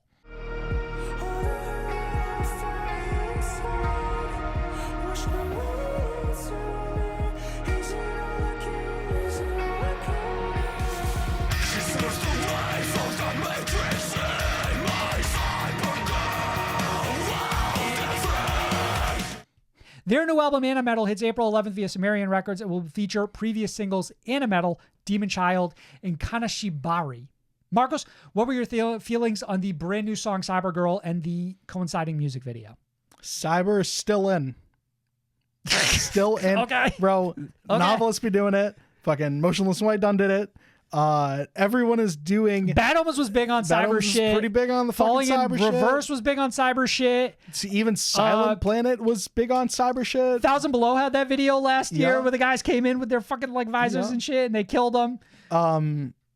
Cyber stuff is really hot right now. Yeah, I actually think that this might be my favorite Within Destruction song yet. I will back that. I will back that hard. I think know they have like a lot of like track. real fucking obnoxiously heavy, silly stuff in the past that was, a ton of fun, but like as far as songs go, like this is a real good one. A lot of people would simplify this and call it baddiecore, and I'll allow it in this instance. Sure. I think a lot of what they're doing is looking at like a lot of what modern metalcore bands are bringing into their style, influenced by like the bigger ones like Bad Omens and Motionless in White, and they're integrating a lot of these electronic elements. And I think for a band like Within Destruction, having heard their previous material, it's a style that works incredibly well for them. Forgive me because I don't know their name, but their guitarist in particular, their vocal delivery in this song is absolutely astoundingly good. Like it suits this direction very well. Mm-hmm. It's a game changer for them as far as I'm concerned. Like it elevates their whole sound. In referring to the new album, Within Destruction had this to say, quote, heavily inspired by anime plots and protagonists, the lyrics often take on a first-person perspective, portraying the struggles these characters face. I kind of want get into those plots. Get into what protagonists. Give me full lore dump when this album drops, right? Like I want to be able to like put names to title tracks, like we were able to do with it was like Veil of Maya had that thing where they like had like a different like hey, here's a song called Aerith, here's a song called like Mika and all this other stuff, right? Mikasa, yeah. There was another band that did it recently too, and it's not immediately jumping to mind. But they had a very similar approach, right? Where it's like vaguely remember this. Yeah, you know what I'm saying. But I like when bands sort of take like a broad conceptual approach, right? Like it's not all tied together, but like these songs are sort of based off of these characters and stuff like that. They do a good job of representing it in the music video too, which is like you got this guy who clearly has like some sort of like cyber girl, yes, girlfriend. But like in a literal sense, right? Like he's logging onto his phone, he's talking to his cyber girl. His cyber girl is also like a whole animatronic. Yeah. She drowns in a bathtub or something. I don't fucking know exactly what is going on. I need the anime backstory subplot that was. I don't know. To better understand, right? This band are currently on tour in North America supporting Born of Osiris alongside Entheos, Axti, and Lost in Separation.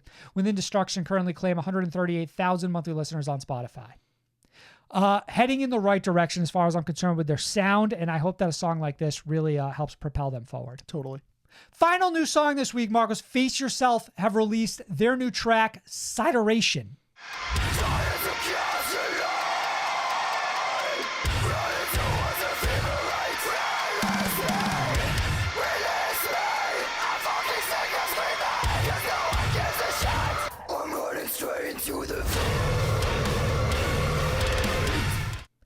This song was released alongside the announcement that the band had signed to Sumerian Records, Marcus. They're joining a roster alongside Within Destruction, Bad Omens, Poppy, a lot of big Black Veil Brides, a lot of big names on Sumerian right now. I thought Black Veil was off Sumerian. Black Veil Brides actually might have left Sumerian. Actually, I'm remembering that right now. Sleeping with Sirens? Sleeping with Sirens. Sleeping with Sirens. Thank you. So it's a healthy roster they have right there. Face Yourself is an exciting band to join that because I think Sideration is fucking incredible. Sideration, first of all, is such a great word. It's a fun word, right? It's a fun word. You don't see it. It feels made up. It feels pretty made up, which is probably why you don't see it often. Like if I used it in a sentence, somebody would be like, yeah, I don't think so. Yeah, I'm going to challenge that. Well, like that's a poll. Yeah. What works so well about this band ultimately, though, I think for me personally, is how disgustingly heavy that they're willing to get. Like for me, this is filling a void that I've had for a little while now from like missing Lorna Shore over the course of the 2 years they've taken since releasing that album. I mean, missing someone else too. Can you help me put my finger on it? Missing. So they're a deathcore band? No, like I was missing someone else here. Who were you missing? Who helped make something like this sound this heavy? Marcos, this song was produced by the one and only Joey Sturgis, who has been very selective as far as who he works with. I think the last time we talked about Joey Sturgis getting back in the production game was Conquer Divide. Yep. And their newest album. So when his name shows up, I think it's definitely worth paying attention. And I think it's just another notch in the belt of Face Yourself as being a band that like deserves a moment of your time. Yeah, totally. I see something that Joey Sturgis is willing to put his time and effort to in 2025, and I'm like, okay, I should pay attention. And what's crazy for me is that I think Joey Sturgis' style of production and this band's more modern style of deathcore sync perfectly. And it's crazy how well that ends up working, because part of you feels like Joey Sturgis is going to come back in there and he's going to make them sound like a certain generation of like metalcore bands. But ultimately, I feel like Joey bends a little bit more towards them than they bend towards Joey. And I feel like it works out for everybody. The band had this to say on the new song: the track encapsulates everything Face Yourself stands for. Yasmin, vocalist Yasmin Livernaw Belkhoja, forgive me if I mispronounce that, screaming her heart out, blast beats, aggressive guitars, and a breakdown that's as crushing as it is cathartic. This song was produced by Joey Sturgis. I mentioned that already. Face Yourself currently set at 43,000 monthly listeners on Spotify. Mark's little baby band. Real fun grimy video too. A lot of like black fucking sludge for no reason. All right. I'm gonna push back a little bit. For me, this is one of those videos that was like too many ideas, but none of them original. Too many ideas. I think in the future, I'd like to see them work with someone with a little bit more of a vision, but it got the job done of communicating like what style of music you're listening to and the kind of band you're watching right now. Like, yeah, this is a deathcore style video, but not the most exciting thing I've ever watched. The Breakdown. Marcus, let's review some albums. Let's. Starting with Violets by LS Dunes.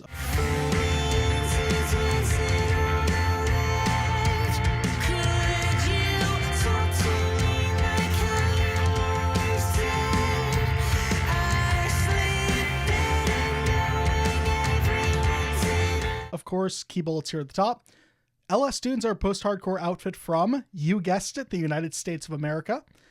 The band formed in 2022 and are one of the most super groups in the history of our music scene, composed of key members from My Chemical Romance, Coheed and Cambria, Thursday, and Circa Survive.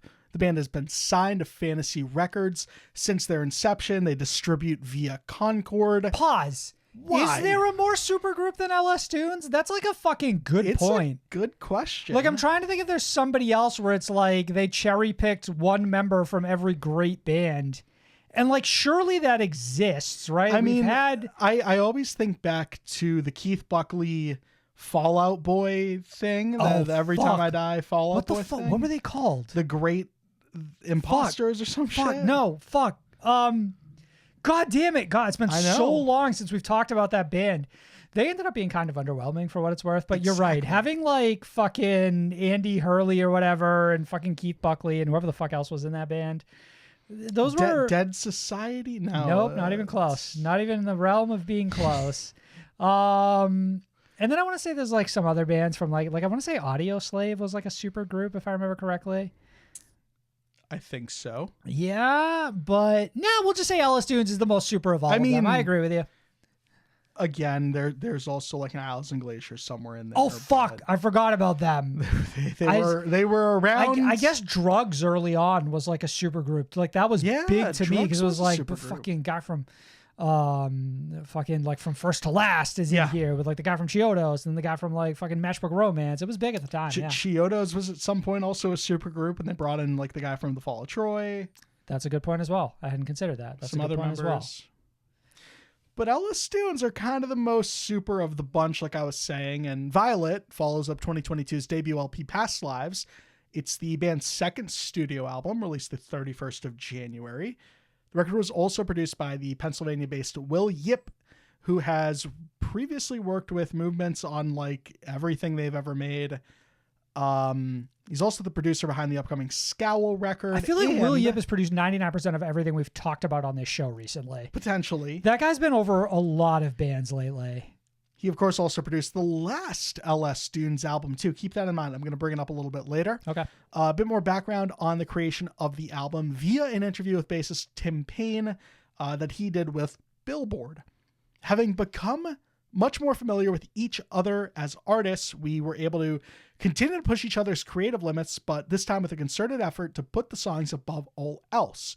This helped create a very cohesive sound while still being true to our own stylistic choices. Interesting.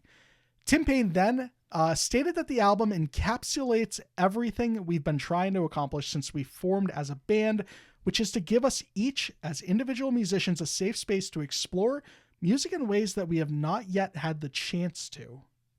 Do you think everybody was just really nervous making music around Frank Iero because he wrote Welcome to the first Black Flag? go-around is so interesting. A concerted effort to put the songs above all else. That didn't really happen on past lives, is what we're saying? I get, maybe they had like a broader idea of what they wanted the album to be, whereas in this sense they worked more on individual songs. I just really love this idea that, like, I'm from Coheed and Cambria and I'm like, fuck, I hope the My Chemical Romance guy thinks this is cool. It would be so embarrassing if I played this in front of Frank Iero and he was like, nah. So while doing a little bit of research just around like, you know, LS Dunes in general, I know that we've sort of been around since their inception as well. Yeah, you were researching LS Dunes. I feel you. I saw, like, offhandedly mentioned in another interview the fact that, like, I guess Anthony Green was the last piece of that puzzle. And what I mean by that is they were talking about how I think Tim said he just, like, forwarded a lot of the instrumentals over to Anthony Green at the time just to get his voice over it. But he didn't tell him, like, hey, this is connected to this super group that I've been working on these songs with Frankie Iero. Imagine you're able to go into your emails and be like, yeah, I wonder what Anthony Green would sound like over this. One of the greatest vocalists in the history of post-hardcore. And of course, here we are. Band has been around for barely 3 years, already have 2 albums under their belt. They've been really active, impressively active. And again, like we mentioned, this is a super group.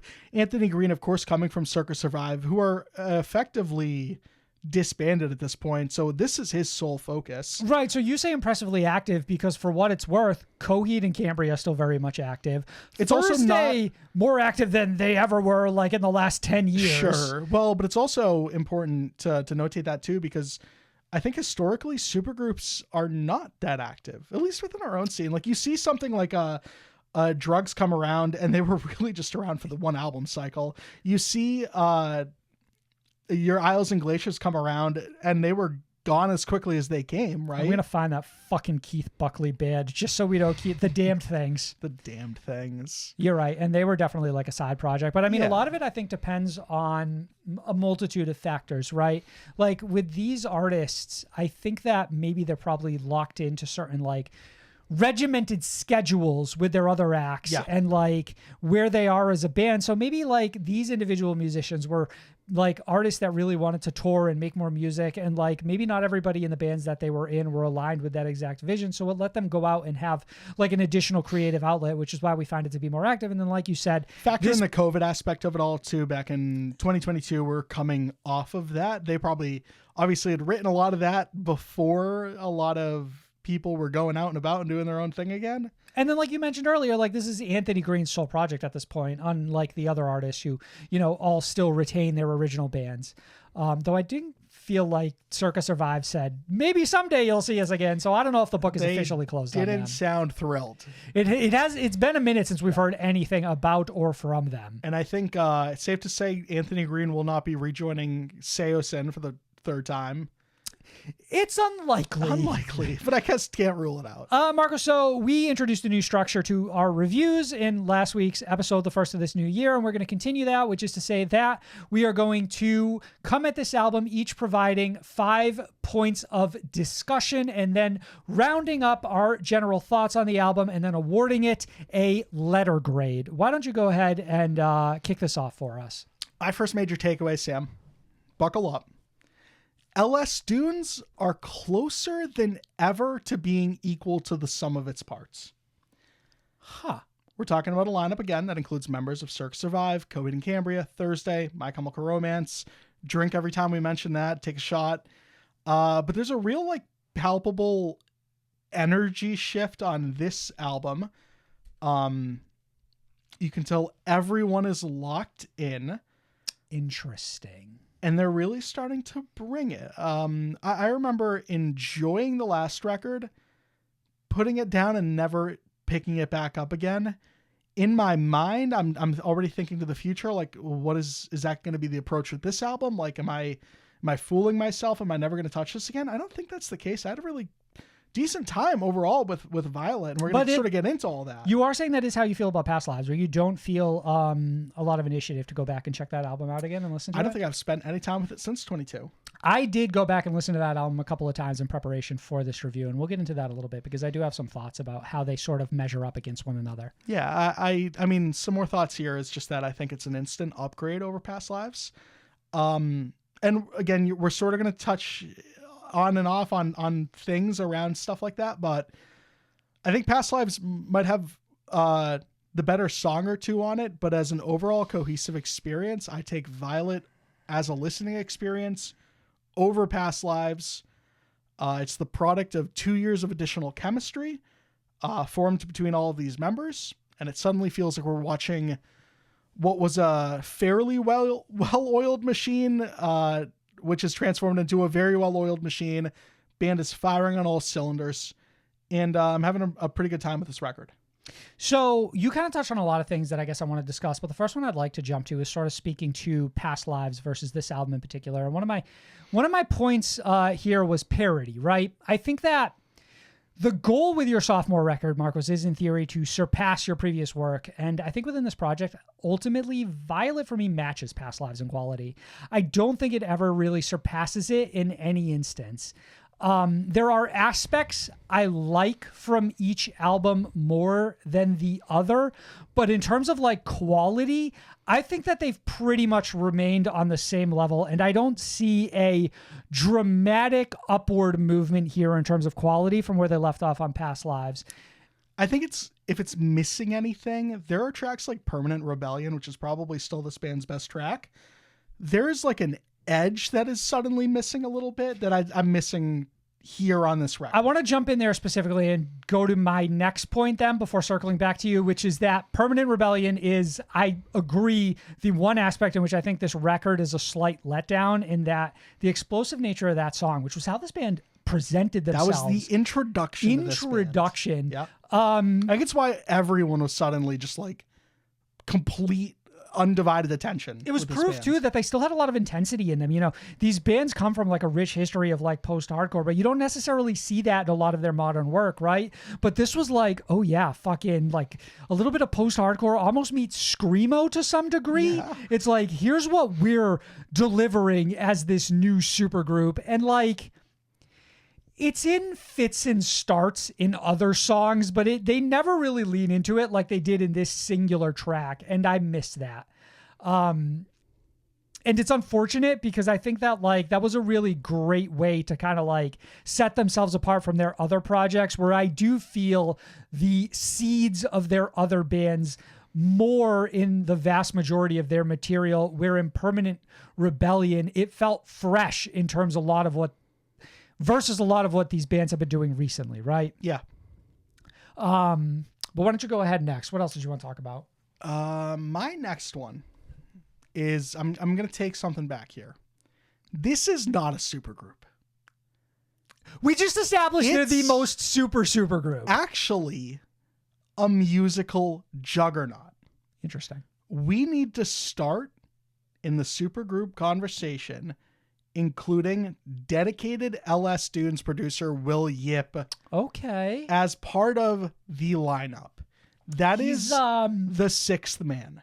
He's fucking, it's the Avengers, and then he's Nick Hawkeye. Fury. Okay, he's Nick Fury. Hawkeye's part of the Avengers. He's Nick Fury. Let's give credit where credit is due. Will Yip is, to me, the unsung hero of this project. Again, like we throw Anthony Green's name around. We throw Frankie Arrow's name around. We should also be throwing around Will Yip's name. He really does have the Midas touch.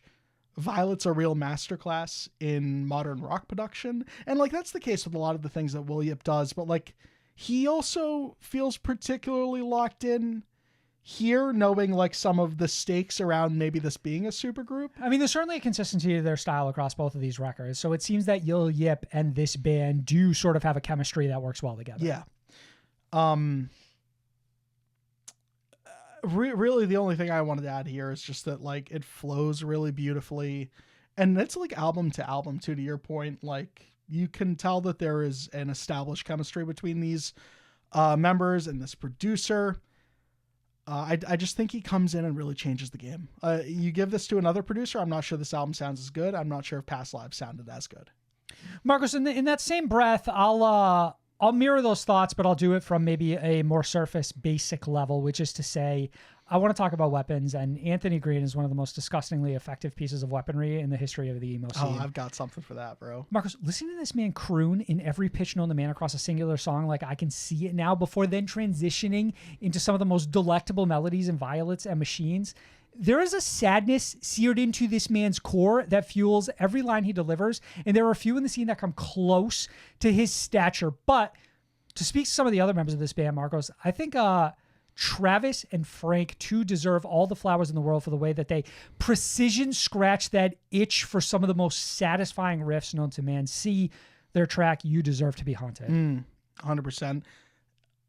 Listen, I'd be remiss if I don't have a whole takeaway just about Anthony Green myself. So here's one. The LS in LS Dunes stands for Lisan al-Gaib. Okay? That's right. The fucking Messiah. Okay? That translates to the voice from the outer world. Take Lisan by itself, Sam. It means tongue. Whose tongue, I ask you, is prominently featured in LS Dunes? Timothy Chalamet? Anthony Green. Right. Correct. Just one of the most spellbinding singers in the history of this scene. I wish I knew how to quit you. It's 2 decades of being in love with you, Anthony Green. Mm-hmm. Just the man that you are, the vocalist that you are. You get better with age. You maybe have never sounded better than you do here. He's never faltered. Now, all that being said, Marcus, one of the points I want to talk about a little bit here is pedigree. Okay. I think the challenge of this band in many eyes is always to present a product that you could argue surpasses or meets the pedigree that they bring to the table. And for me, a takeaway here is that unfortunately, I think that LS Dunes never quite matches the heights of any of their previous works. I think at their best, I don't think LS Dunes measures up to My Chemical Romance or Coheed and Cambria or Thursday or Circa Survive, all at the height of their popularity and or quality output. And I think they've come close, and I think they've put out a lot of good songs, but I think ultimately when you get 5 of the greatest minds across post-hardcore and alternative rock in a room together, you sort of hope that there's a certain magic that you might hit, and I don't know that they ever quite hit it. It's in the song title, fucking magic at the top. Just magic. Just magic. Yes. But Just unfortunately, magic. I don't think that they ever quite hit it. Like, for me, it's good, but ostensibly, when you look at a supergroup, you want the best ever. Yeah, and I'm inclined to agree here. Like, this is not changing the brain chemistry of anyone, I would think. Especially not my own. Doesn't sound like it's changing yours. But, like, a supergroup and these names attached to it, you are selfishly looking for that to happen. There's expectations. Yeah. Reasonable expectations. And when it doesn't, like, it's hard not to acknowledge that. Mm-hmm. I got one here. So a boring music video can distract you from a otherwise great song. Oof. What about 3 to 4 of them? 3 to 4 of those can do it. You and I had some serious reservations, is maybe putting it lightly. No, I think that's putting it accurately. Especially lead singles, Machines, and then was it Fatal Deluxe? Yeah, Fatal Deluxe. Mm-hmm. And then we got one for Forgiveness, Day and Day with the drop of this album. Violet had one that's like a little artsier, but even then, I think after spending some serious time with those songs and this album, the bad vibes we initially experienced with those sets of songs were merely a product of some incredibly uninspired visuals. They deserve better than what those lackluster music videos offered. One in particular, I can't remember if it was, I want to say it was Machines, an absolutely incredible song. And at the time, you and I talked about how like the comedy and the style of the music video ended up being a massive detriment to the song. Talk show thing, and right, it's like old audience 50s. doesn't enjoy it, and it just didn't work. It just didn't work across the board. Yeah. So yeah, I feel that a stronger visual direction for them in the future would be massively beneficial. Fatal Deluxe is just like them playing cards at a table with outside in like some villa, and like it just doesn't have any like production. Forgotten's just them performing with like some cool like filters put over them. Pretty much that. But like you're right, none of it really truly clicks across the board. It just felt like one miss after another here, which is unfortunate. Yeah. At least, you know, when something like Permanent Rebellion, it was able to translate the absolute like frenetic energy of that song, even if stylistically it was also just like a black and white video, like nothing crazy either. Yeah. But there was a lot of excitement there initially. And then I just think, yeah, you're right. Music videos across the board have just been kind of a disappointment. Well, like especially Fatal Deluxe. Like I was convinced for a second I hated this band just based off of having to sit through that music video. You're right. It shouldn't be the case that like when you step away from the music video, you're actually able to appreciate the song. Like the music video should bring an additional like level of like appreciation. Listen, and write in. Let us know if that's a Sam and I problem, but I don't think it is. And I don't know. When he says write in, he means comment below. You comment below. Just really bad from the visual side of things. This album cycle, impressively bad. I like the album artwork well enough. I don't think it's maybe as iconic, and I use that extremely lightly in regards to like past lives. I think that artwork is overall like a little bit better. I'm sort of ambivalent about the artwork for the albums, right? Like I think there's almost like a synergy between both of them that I kind of like, but otherwise it's like I don't really like I'm not wowed by some them by softer means, like right? colors, I guess. Like I don't know, it's whatever. Right, Marcus. My final thought here was I want to talk about title tracks and how Past Lives and Violet are shining beacons on both records, and their namesake as title tracks are well earned. Really love like the evolution lyrically in Violet specifically, where you get a line in one of the verses, the moment that I forgave you, I regretted it, evolving in the next verse into the closure that I gave you, I regretted it. Just talk about like, man, Anthony Green can fucking move you if he wants to. Mm-hmm. Mm-hmm. My man's always had a way with words. He did. He truly did. Marcus, I only have my general overall takeaway at this point. Did you have any other individual I had one points? last takeaway, Sam, which is that Frank Iero. We have not forgotten what is owed. What? I hear what you have provided for LS Dunes, and I know and I recognize what you can continue to provide for My Chemical Romance. You can't include this in the review. You can't hold this against LS Dunes. Frank, my man, I'm speaking directly to you at this point. No one else. Positive. This is a positive, right? Hear me now. It's time to embrace your legacy. LS Dunes have had their time in the sun. We've gotten 2 albums. I say, come home. Come home. Home. Overall, Marcus's album is chock full of emo, cross post-hardcore infused tunes that endear themselves to you more and more with each listen. I think Just Magic and Forgiveness make for a lovely paired introduction and send-off, and Machines is easily a top 3 track in their discography and my personal favorite song on the record. My score for this, though, across the board is a B-, where I find it to be a really enjoyable album, but I don't think that it ever truly exceeds the quality of not just their previous projects, but of their last album as well, though I do think it is, at the bare minimum, as good as that was. Okay. I have some closing thoughts, but I will lead with my letter grade here, just because that's where you're ending. I think I wanted to go B, but you kind of sold me that this is more of a B-. I think that I'd rather be aligned with you here, match your energy. Okay. Than tell people it's a B- or a B. At the end of the day, this is a B-, right? It's I think another good album from this artist that's not quite excellent. And I think the band is still brimming with potential. And I think that maybe LP3 really can be that special album. with maybe like a few tweaks, a little bit more magic. Maybe you're looking for magic, Sam, you said.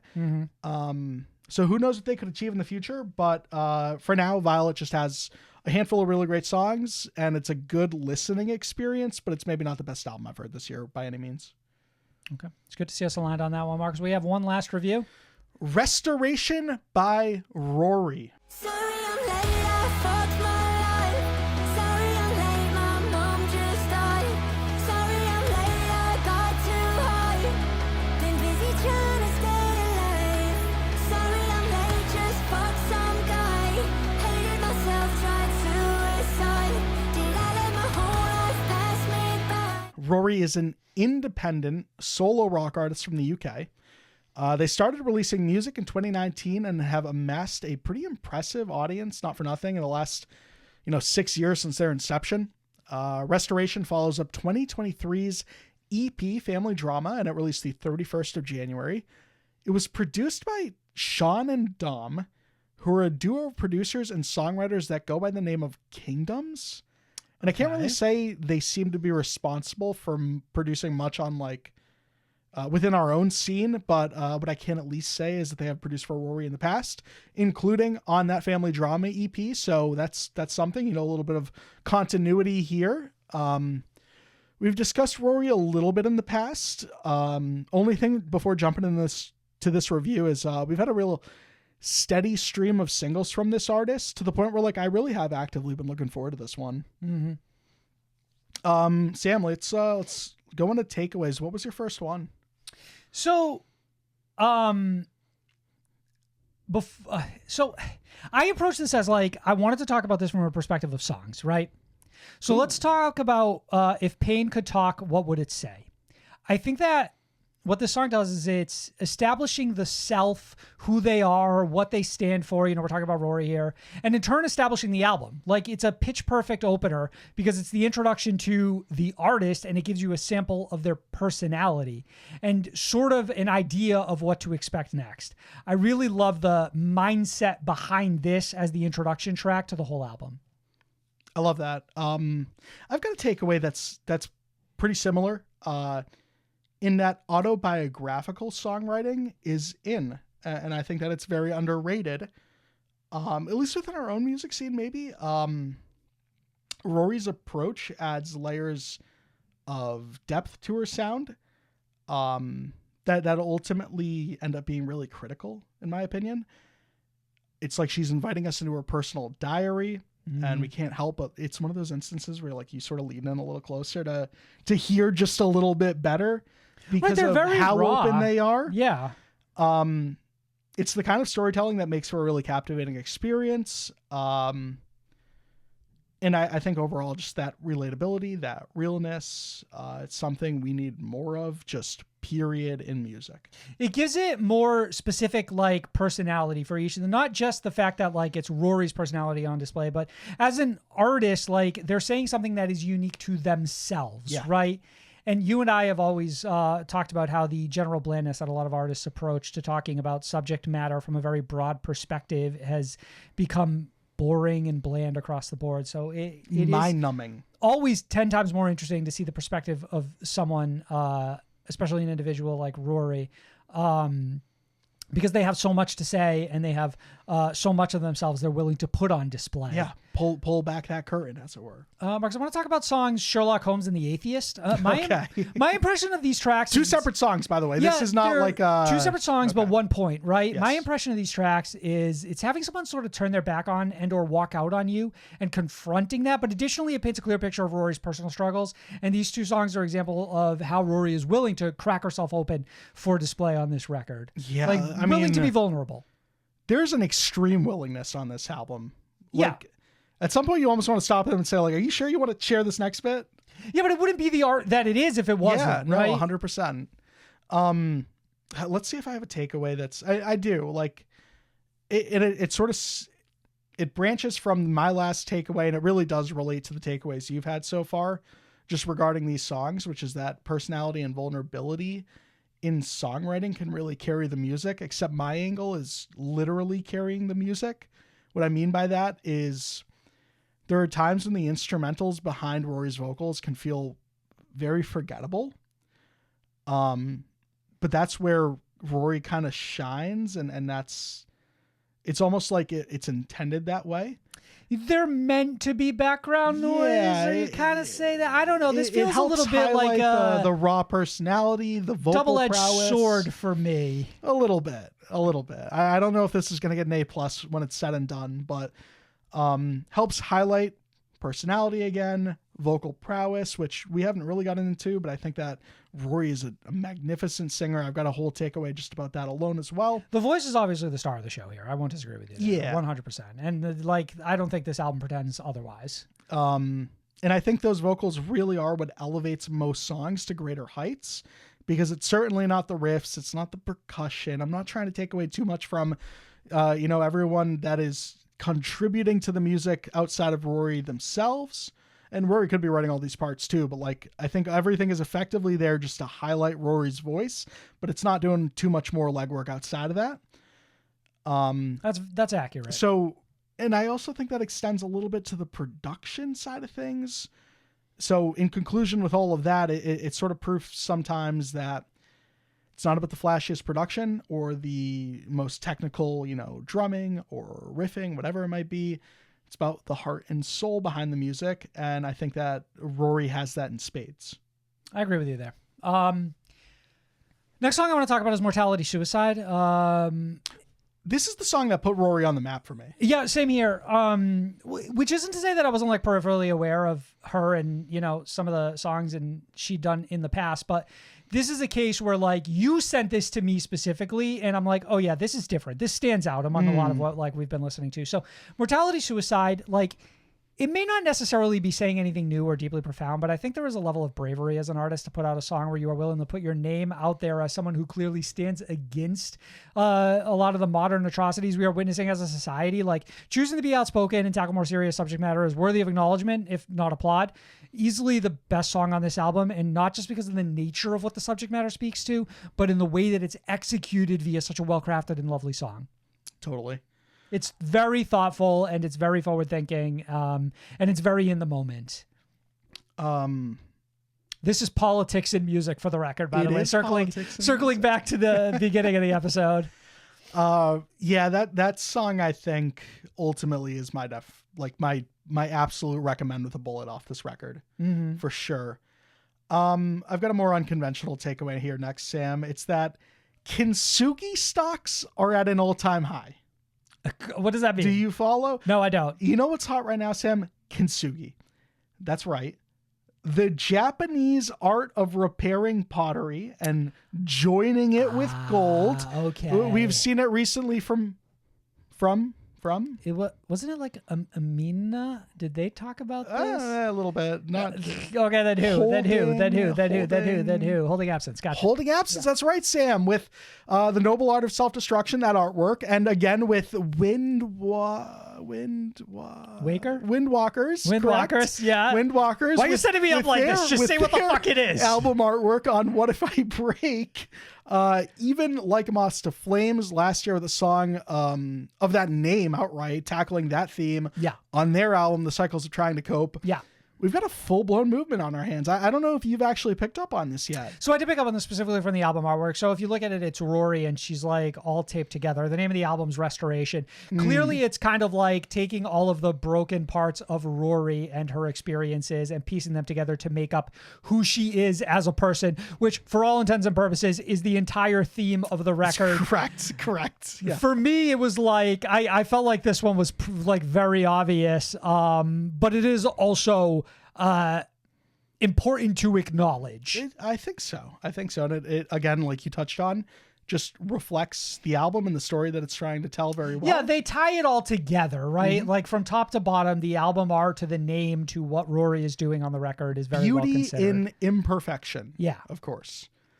Another takeaway from you? You want me to jump into another one? So my last one, no, I'll do my last one, Marcos, which is I want to talk about the song Sorry I'm Late.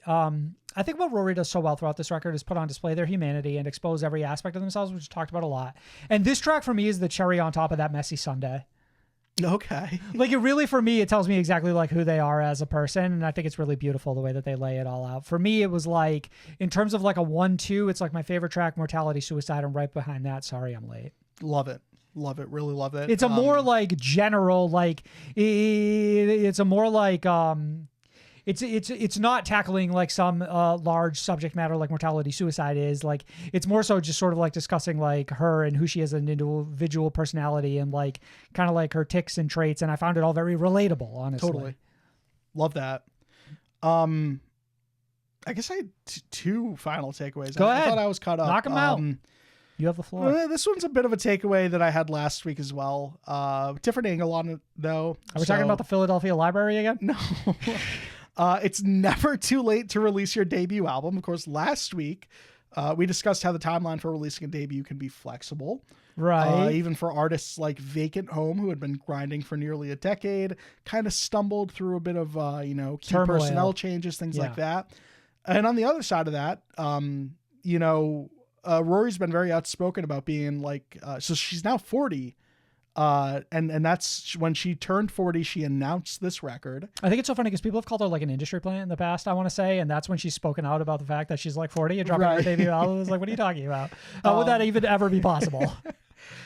Finally ready to pursue music in her late 30s. She's shown us that it's not about when you start, but maybe the start that you get off to, right? So she's been very passionate about this pursuit, and it's just a powerful reminder that age is just a number in the music industry, right? Fair enough. Yep. And your final thought? Final one was just that, and I actually had a really hard time explaining this, but this is ultimately what I landed on, and maybe you can help me sell the audience on it a little bit better, but Rory's singing voice is so warming. It's just warm. It's literally a fucking warm hug on a cold day. It's a very, I want to call it unique vocal delivery. It's extremely unique within our own scene. I feel like it's something very nostalgic though that I've seen like in maybe the 80s or the 90s, but I can't exactly pinpoint what vocals they're reminiscent of. Yeah, but you're right. There is like a comfort to it. It does feel a little bit like a loving embrace sometimes. And I think part of that reason is sort of intertwined specifically the singing voice. It's intertwined with the vulnerability of like the subject matter too, because I think there's a nature to it where it's like Rory has a way of like really pulling you in on like two different fronts. So again, can't really put my fingers on it, but I think her kind of voice is a rarity in today's scene. I don't know what artist it would correlate to, but I do agree with your opinion. Comment below if you figured it out. I haven't. Marcos, an incredibly effective voice that can tackle whatever subject matter it chooses and to elicit an emotional response from you. Not only that, but a voice that has full personality that does a more than adequate job of telling stories through each individual track. Rory tells a story, one that feels deeply personal, but also incredibly relatable because Rory opens themselves up in a way that lets you build a relationship with them throughout this record. It's not pitch perfect. No. Some of the stylistic choices and lyrical choices don't always connect, but when it hits hard. It's an emotional, empowering experience, and the album art implies being broken and pieced back together, like you just said, and I think that theme is tackled well across this album. I land at... Together? I think we're not going to align here. I'm at a C. Interesting. I would put this at a B- as well. I was almost leveling this up against how I felt about it versus how I felt about LS Dunes. And I'm thinking about Rory coming out as an artist with their debut album and like how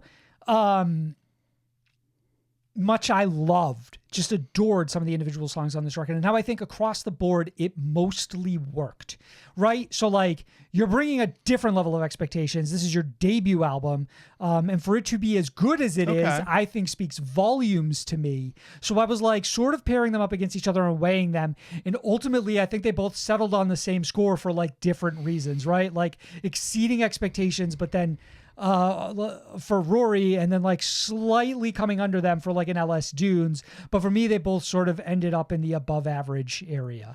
Interesting. I think that it's ultimately a C that I'll land on because this is probably just the most, and I really don't like phrasing it this way. It's like just one of the more average records I could really sell to the audience from the sense that like a lot of great stuff going on here. There's a lot of potential being shown, but there's some stuff that really take away from the experience for me. Like, I'm not really as... There's areas for growth, sure. As, you know, I think I like the lyrics maybe a little bit more than you might, but it's some of the production stuff that really loses me. It's a lot of musically what is happening. Like, there's no... Like, I'm not singing any of these, like, the melodies of any of these riffs to myself in my head. Like, that is nowhere to be found on this record. It's all just Rory for me. And I look at that and I'm like, man, it's not the full... Like, that's one really incredible ingredient, but it's not the full recipe, right? I need the full recipe to really be there. I know you've mentioned a couple times riffs. Do you not consider Rory to be more in like the alternative pop space than any sort of alternative rock space? I mean, riffs is sort of like your way of saying like there's not an instrumental aspect that you really pull out. I guess I understand that, but you know, there's no synth that really pulls me in here or anything like that. Sure, there's no production tweak that really like, you know, knocks the wind out of you. I feel that. For me, I think the magic of this record is almost what Rory is able to accomplish in spite of those things. Interesting. I think it's extremely important to keep an eye on Rory. Very clearly, just the beginning. I think that, again, this record is packed with potential. Like, it is proof of that potential, right? I don't know if fully everything is there where it needs to be for me yet, but I'm really enjoying Rory. I think I'll slightly tweak and I'll come at this at a C+. Okay. Don't let me affect. You've affected. Don't let me affect. You're an affecting person. Marcus, before we get out of here, is there anything that you're looking forward to listening to outside of whatever we end up covering next week? There's two big ones for me. I mean, there's a Weekend album out there. That's what I wanted to hear from you. I was kind of curious how excited. Listen, we might review it. It's the last one, You haven't listened to it yet? I haven't touched it. Okay, but obviously it's like high on your... It's very high. Okay. For me personally, not nearly quite as big, these artists, but... Who are we talking about? Garden dropped a brand new record, and they're an artist I've always been incredibly fond of. That is at the top of my priorities. And right behind it, I listened to the first few songs from the new record from Slowly Slowly, and I could not believe how fucking good it was. Really? Yeah, like sort of a pop punk meets pop rock band, like just really clean across the board production, really great melodies, great singing voice. Like this one caught me totally off guard. Like I wasn't anticipating it. I knew it dropped, so I sort of had it like in the back of my mind. And as I was cycling through my list of like albums that came out this year, I threw that on, and like it was a case of like no expectations and just being blown out of the water. So maybe I'll speak to it a little bit next week if I end up knocking it out. Love it. And then if we're talking like terms of stuff I'm really looking forward to that we're likely going to review, I think on February 14th, that Love Is Noise drops, that album. Debut record. I forgot that was a Valentine's Day record. It is a Valentine's Day. You know what I think drops that exact same day is the solo project from Kellen Quinn. I believe it's called Haunted Mouths, and we probably never discussed it. I thought you were talking about do you remember back like COVID era, the spaceship something or another thing? Oh, fuck, the kids band? Yeah. Nah, ideally they're dead and buried. Marcus, thanks. Well, not you, but audience, thanks for listening. If you're hearing us on Spotify or Apple, please leave 5 stars. If you're watching us on YouTube, please drop a comment, leave a thumbs up. It matters. It makes a difference. It helps us trend in whatever fucking algorithm ends up picking up this podcast. Thanks, everybody, for listening. We love you. Bye. Good boy.